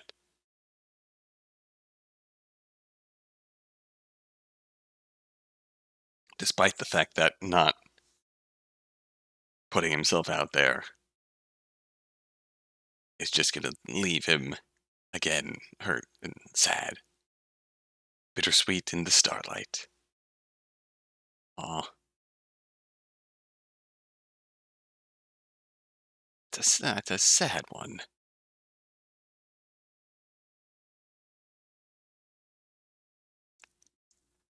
We have very much not reached the level of depressing that we got last stream, but I'm also realizing I forgot to put the link to Excello in the chat too. We'll do that accordingly.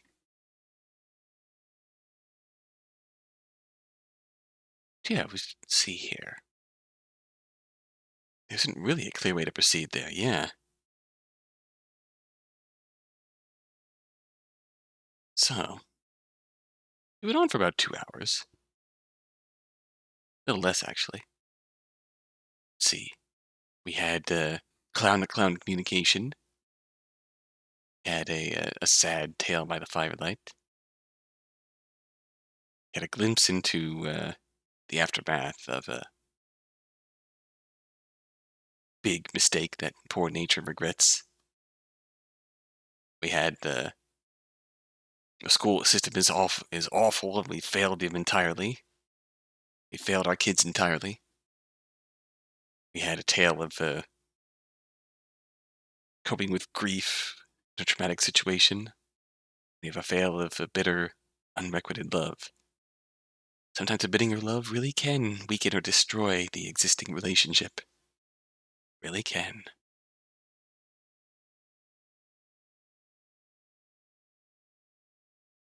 So let's pick a happier game to end up on. It's hard to know how to react until it's too late to take it back. Yeah. That fear of ruining what you have, and that fear, I can say, that fear of ruining what you have, that fear of not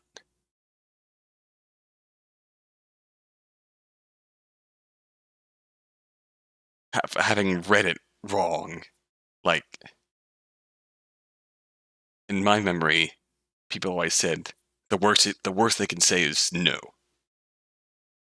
And in my mind, that's, at least in my anxious mind, that's far, far nowhere near the worst thing that you can say. Yeah, it seems like it'd be fine. It may not necessarily be so. It might change. It feels like in this case it wouldn't, but in Sorrel's mind, most importantly, it's hard to convince himself of that. And therefore, yeah. Therefore, he just doesn't know. They say the worst you can say is no, but there's,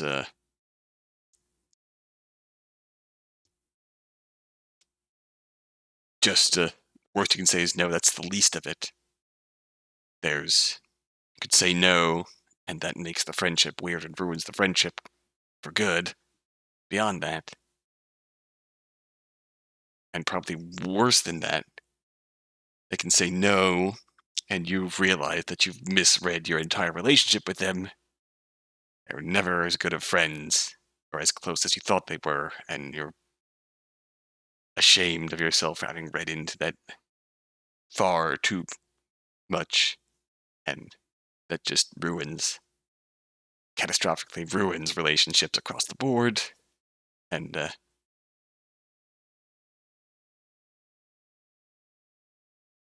well, I got a bit too personal there. Alright.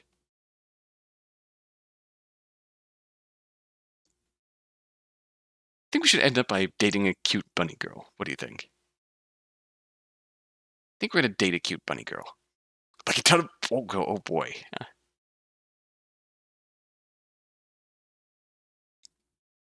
So, of course, has your dream of dating a cute bunny girl finally come true? This will be our final game for tonight, I reckon. End it off by dating a cute bunny girl. By milkky. Oh my gosh, sorry, this is some cute art. Cool. Visual novels of girls who love girls. There we go. Useless lesbian tries to get a girlfriend. Oh, this is cute. Where is the title here? Yuki, me. I want a hot girlfriend. Yuki, Speaker, Chinatsu, Haruka. Oh, this looks charming. Is this a series? This looks very charming. Yuki's palpitating, passionate, phenomenal, and quite frankly proficient quest for a hot girlfriend.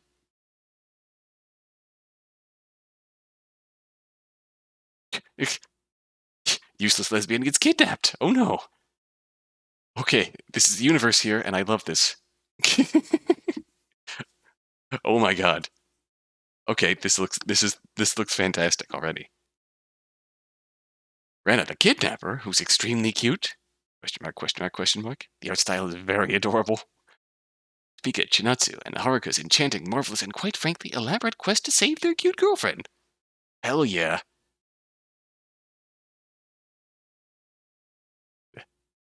Polyamorous unit of cute girls. I love this. I definitely need to play these. These look absurdly charming. And here we have the 5 steps to ensuring Momo graduates successfully. A magical girl. Bubble. Momo, she just kind of wants to sleep. Rin, she knows what a Born-Haber cycle is. Oh. Oh.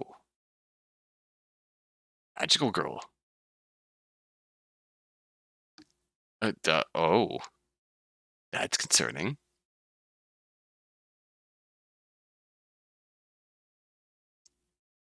Okay, these look adorable. But we are going to, some stuff to see at the end of that description. Yeah, it's... Natural girl, it's your duty to fight against the forces of evil and save the planet. Being faced by the most daunting task yet, ensuring a high schooler graduates. Dual endings, karaoke, magical girl. Content warnings, yeah, that's a lot. Verbal and physical abuse, mild blood, panic attacks, implied suicide. Oh, boy. That's a lot. I'm still intrigued, though. Okay. So a little game for O2A2, non-canon spin-off of Yuki's 4P, Yuki's quest for a hot girlfriend. Got hit by a truck and it hurts like hell, but things may be okay after all because you wake up and find a bunny girl. Like, a ton of endings, mostly bad though. Also featuring a cute bunny girl. Has our dream of dating a cute bunny girl finally come true? We'll find out momentarily. Milky Lemon?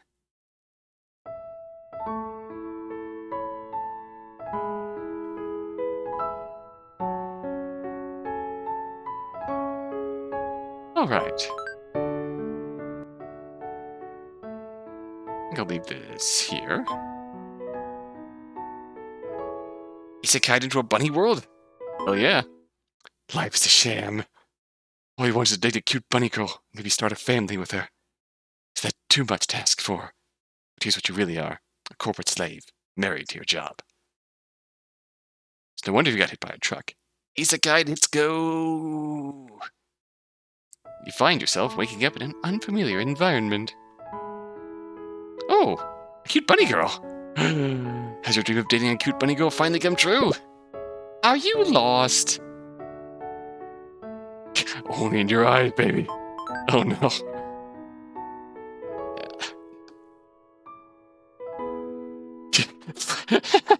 That's it, that's the game.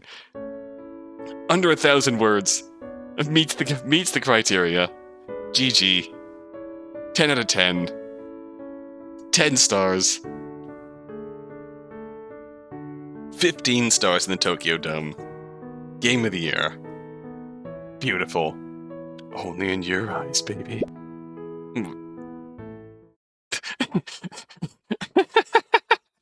Bunny girl runs off. You frantically chase after her, but you trip over a rock and die. The end. As it should be. What's a lot of endings? Bad end. You came off too strong, buddy. Yeah, we kind of did. Understandable. Are you lost? Yeah? That's awful. Do you need any help? Am I in heaven? You silly goose, why would you be in heaven when you're still alive? We're atop Camellia Hill. I was flower picking when I came across your body. Look down, little, and you'll find Camellia Town. It's where bunnies like me reside. You don't really look like a bunny, though. I'm a human. I didn't know what a human is, but you seem friendly. I'm Yuki last name. Nice to meet you. It seems like you've gotten closer to Yuki. So what's a human like you doing here? I just woke up here. Well, that must suck. No worries, I can help you settle in. We can make up a whole fake identity for you. I'm good at that. You're quite good at that, Miss Yuki last name. If that's your real last name. Let's see, to live here you'll have to be a bunny. But which breed? I'm a Netherland dwarf rabbit, but there's no way you could pass for that with your build. Is that why you're so tiny? Why are you small? I'm not tiny. Bunny girl runs off. Oh no. She's very sensitive about her height. Understandable. Frantically chase after her, but trip over a rock and die. The end. Understandable. She's not that small. I trust her ability to give us a fake identity. Yeah. What about a jackrabbit? A jackrabbit? That sounds good. You look like a runner, just like them. I love your calves. That's a weird thing to say, but okay. Alright, you're a jackrabbit from now on. Remember that. Do we get unisekai'd from tripping on a rock? Good question. Seems like you've gotten closer to Yuki. You must be hungry. Want to grab some food? I think I saw some carrots. Are you trying to fatten me up? You know carrots are extremely high in sugar content for bunnies, right? Jeez. Bunny girl runs off. Frantically chase after her, but you trip over a rock and die. Cute bunny girls love the calves. We don't judge. Got. She's at a delicate age. Yes. concerned about these things. Let's see, how far back can we go here? I'm hungry. Are you gonna eat me? Eek! The bunny girl runs off. You frantically chase after her, but you trip over a rock and die. The end. Understandable. Keep your hunger on the down low, buddy. Keep it on the low. Look at these other bad endings. I'm a big bad wolf. Roar! I can eat me! Oh, same ending? Might be the same ending. Trip over a rock and die. The end. Oh, dude. Okay, that's a different ending, actually. Dude, she's a rabbit. Chill out. Understandable. What's a kid like you doing here? Oh, I'm 18 years old for your information. Rude. Up. The bunny girl runs off. Frantically chase after her, but you trip over a rock and die. The end. Not everyone below 5 feet tall is a kid, you know? I mean, majority, but fair enough. So, where are we at here? Brought some lettuce. I love lettuce. You come with the best ideas. Let's go grab some food. Munch. Ah, that was delicious. Hope you liked it too, despite being new to this whole being a rabbit thing. Obviously. I hated it. A carnivore. Oh, I'm sorry to hear that. I think I should go. Bunny girl runs off. Practically chase after her, but you rejected her hospitality, and she's ashamed. Chase after her to apologize for your rude response, but you trip over a rock and die at the end. GG.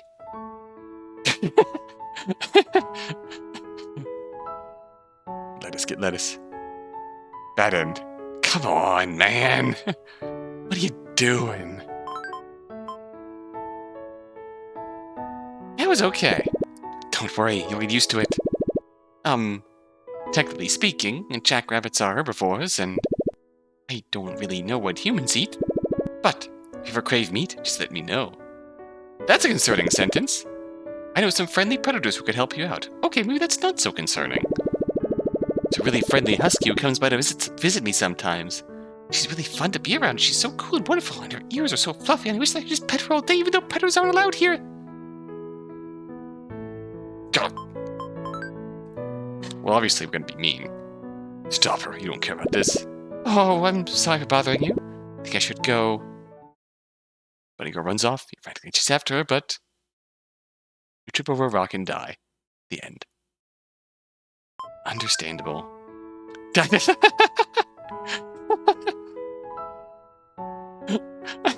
I love how I'm getting judged for this.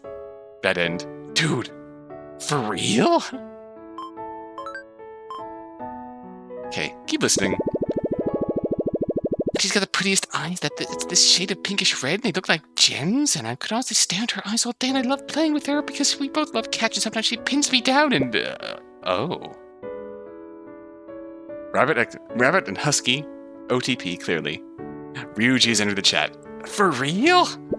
Oh, I'm so sorry. I must be boring you. She loves talking about Spica. You love her too once you get to meet her. Oh, I recognize that name. Spica's definitely. Oh, these are just animal XPs of the main character of the original game. Is Yuki's the protagonist, looking for GF. Spica's one of the love interests. You love her too once you get to meet her. Seems like you've gotten closer to Yuki. Level up. What should we do about lodging? Maybe you should come live with my family. I'd rather die.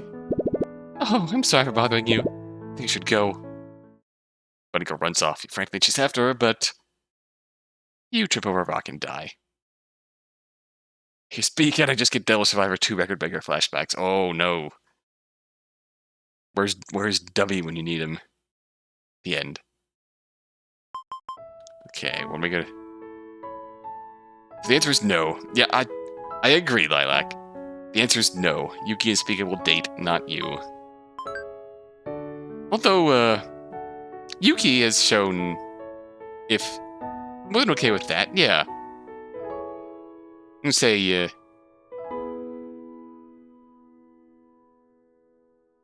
bad end. This one's on you. Yeah. Yeah, I'll own that L game. Sounds fun. Yay. You'll love my family. I don't have any siblings, so there's definitely room for you. Well, let's ask the really awkward question. No siblings, but aren't perhaps good at multiplying?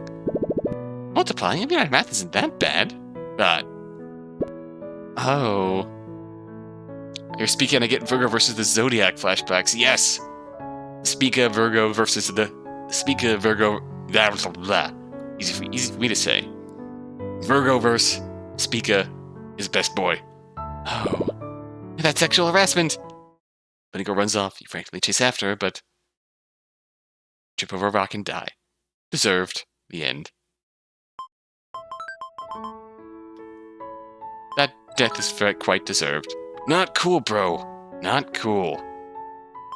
Yeah, I agree. That was very much not cool. I love that. That it's settled. Oh, you'll love my moms. Been too long since I played Virgo. Need to finish that last route. Me too, Manji. I still need to finish that final route. You'll love my moms. They don't really look alike since I've adopted, but they're still super great at being moms. Mama makes the best pancakes and Mum brews the yummiest coffee, although she rarely lets me have any. She says I have too much energy as is. What? Bounce. And you're literally bouncing off the walls here. Yuki, so... They run a cafe in town. I can bring you along with me the next time I go there if you'd like. I'm so excited. We'll be a spoil sport here for the last time. I hate coffee. Oh, I'm sorry to hear that. So you could temper it by saying, I don't like coffee, but I like tea. They make good tea. I think I should go. Bunny Girl runs off. You frantically chase after her, but... You trip over a rock and die. The end.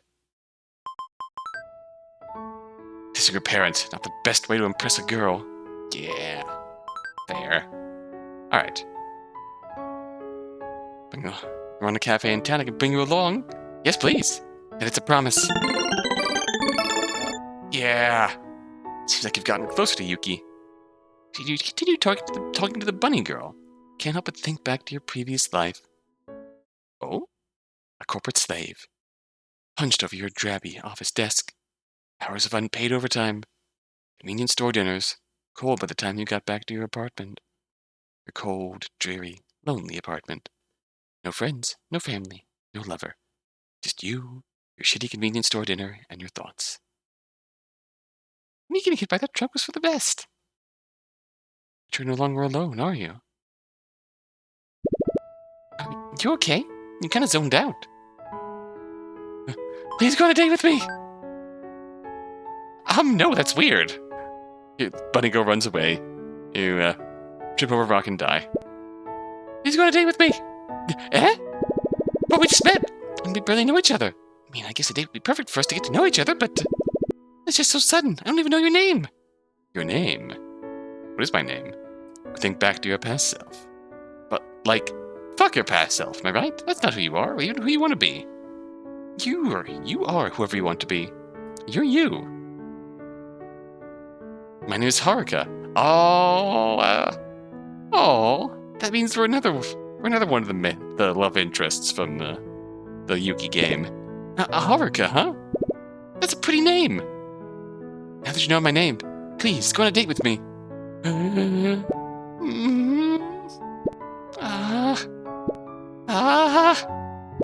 Okay. I mean, you seem pretty cool. I'd like to get to know you better. We could discuss, like, our sleeping arrangements when we live together, I guess. I kick a lot in my sleep. I'd love to talk about our future sleeping arrangements with you. Perhaps at your mother's cafe. Sounds perfect. Life may be a sham. Getting hit by a truck kinda hurts. But now you're going on a date with a cute bunny girl. And you're also getting to meet her family and friends. This could be a dream. You could be dead. But who cares? The end. Good end. You're you. Aww. That was really freaking wholesome. Yep, Haruka Yuki Spica after all. Oh, that was precious. That's absolutely a yes. Love wins. Cute bunny girl acquired. As for reference, Yuki, our bunny girl, Spica, Chinatsu, and Haruka, a childhood friend. Aw, a little different from what I remember, but who cares? Really good cook. So we were playing as Haruka in this case. We know Spica exists in this verse. Hey, Chinatsu might exist in this verse too. So as we know, canonically, Yuki ends up with all three. Which, hell yeah, gal. You love to see it. You love to see it. Absolutely. I kind of want to play both of these now. Look really, really ridiculously charming. Has your dream of dating a cute bunny girl finally come true? Absolutely it has. I'm gonna leave this in the chat here. And hey, so you can play the Yuki games too, because that's quite adorable.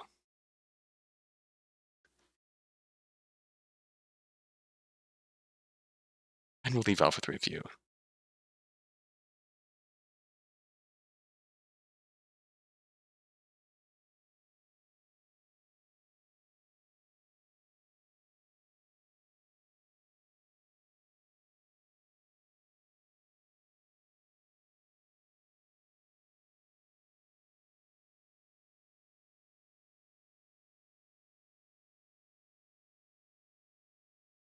Live review. Skits. And that seems like a fitting way to sum up my feelings in the game. Play the game, come to leave a review. I trip over rock and die. The end.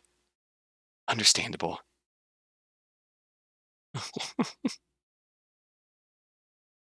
Sums it up perfectly. That was beautiful. Goodness gracious. That was the perfect way to end that out. End that day off, I think. So we have 6 more games for Thursday to come back to. Have. It seems you get a nice mix of. Oh no! Mira, hello! Caught me right at the end here. What would your ending message be?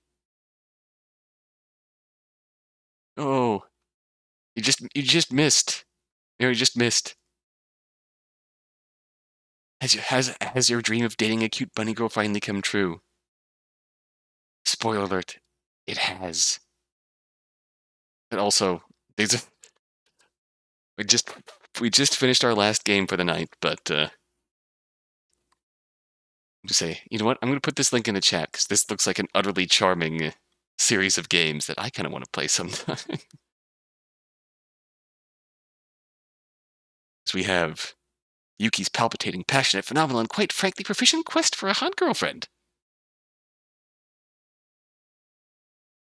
And the sequel. Spica, Chinatsu, and Haruka's enchanting, marvelous, and quite frankly elaborate quest to save their cute girlfriend. It's just wonderfully charming and humorous and heartfelt. But goodness gracious, this was fun. But this did not get nearly as depressing as the last stream of O2A2 games. I think probably the most openly depressing was talking about the American education system, but thanks to Excello. Which really, yeah, very real. I love those light novel style titles. Yeah, that's the perfect descriptor. They really are.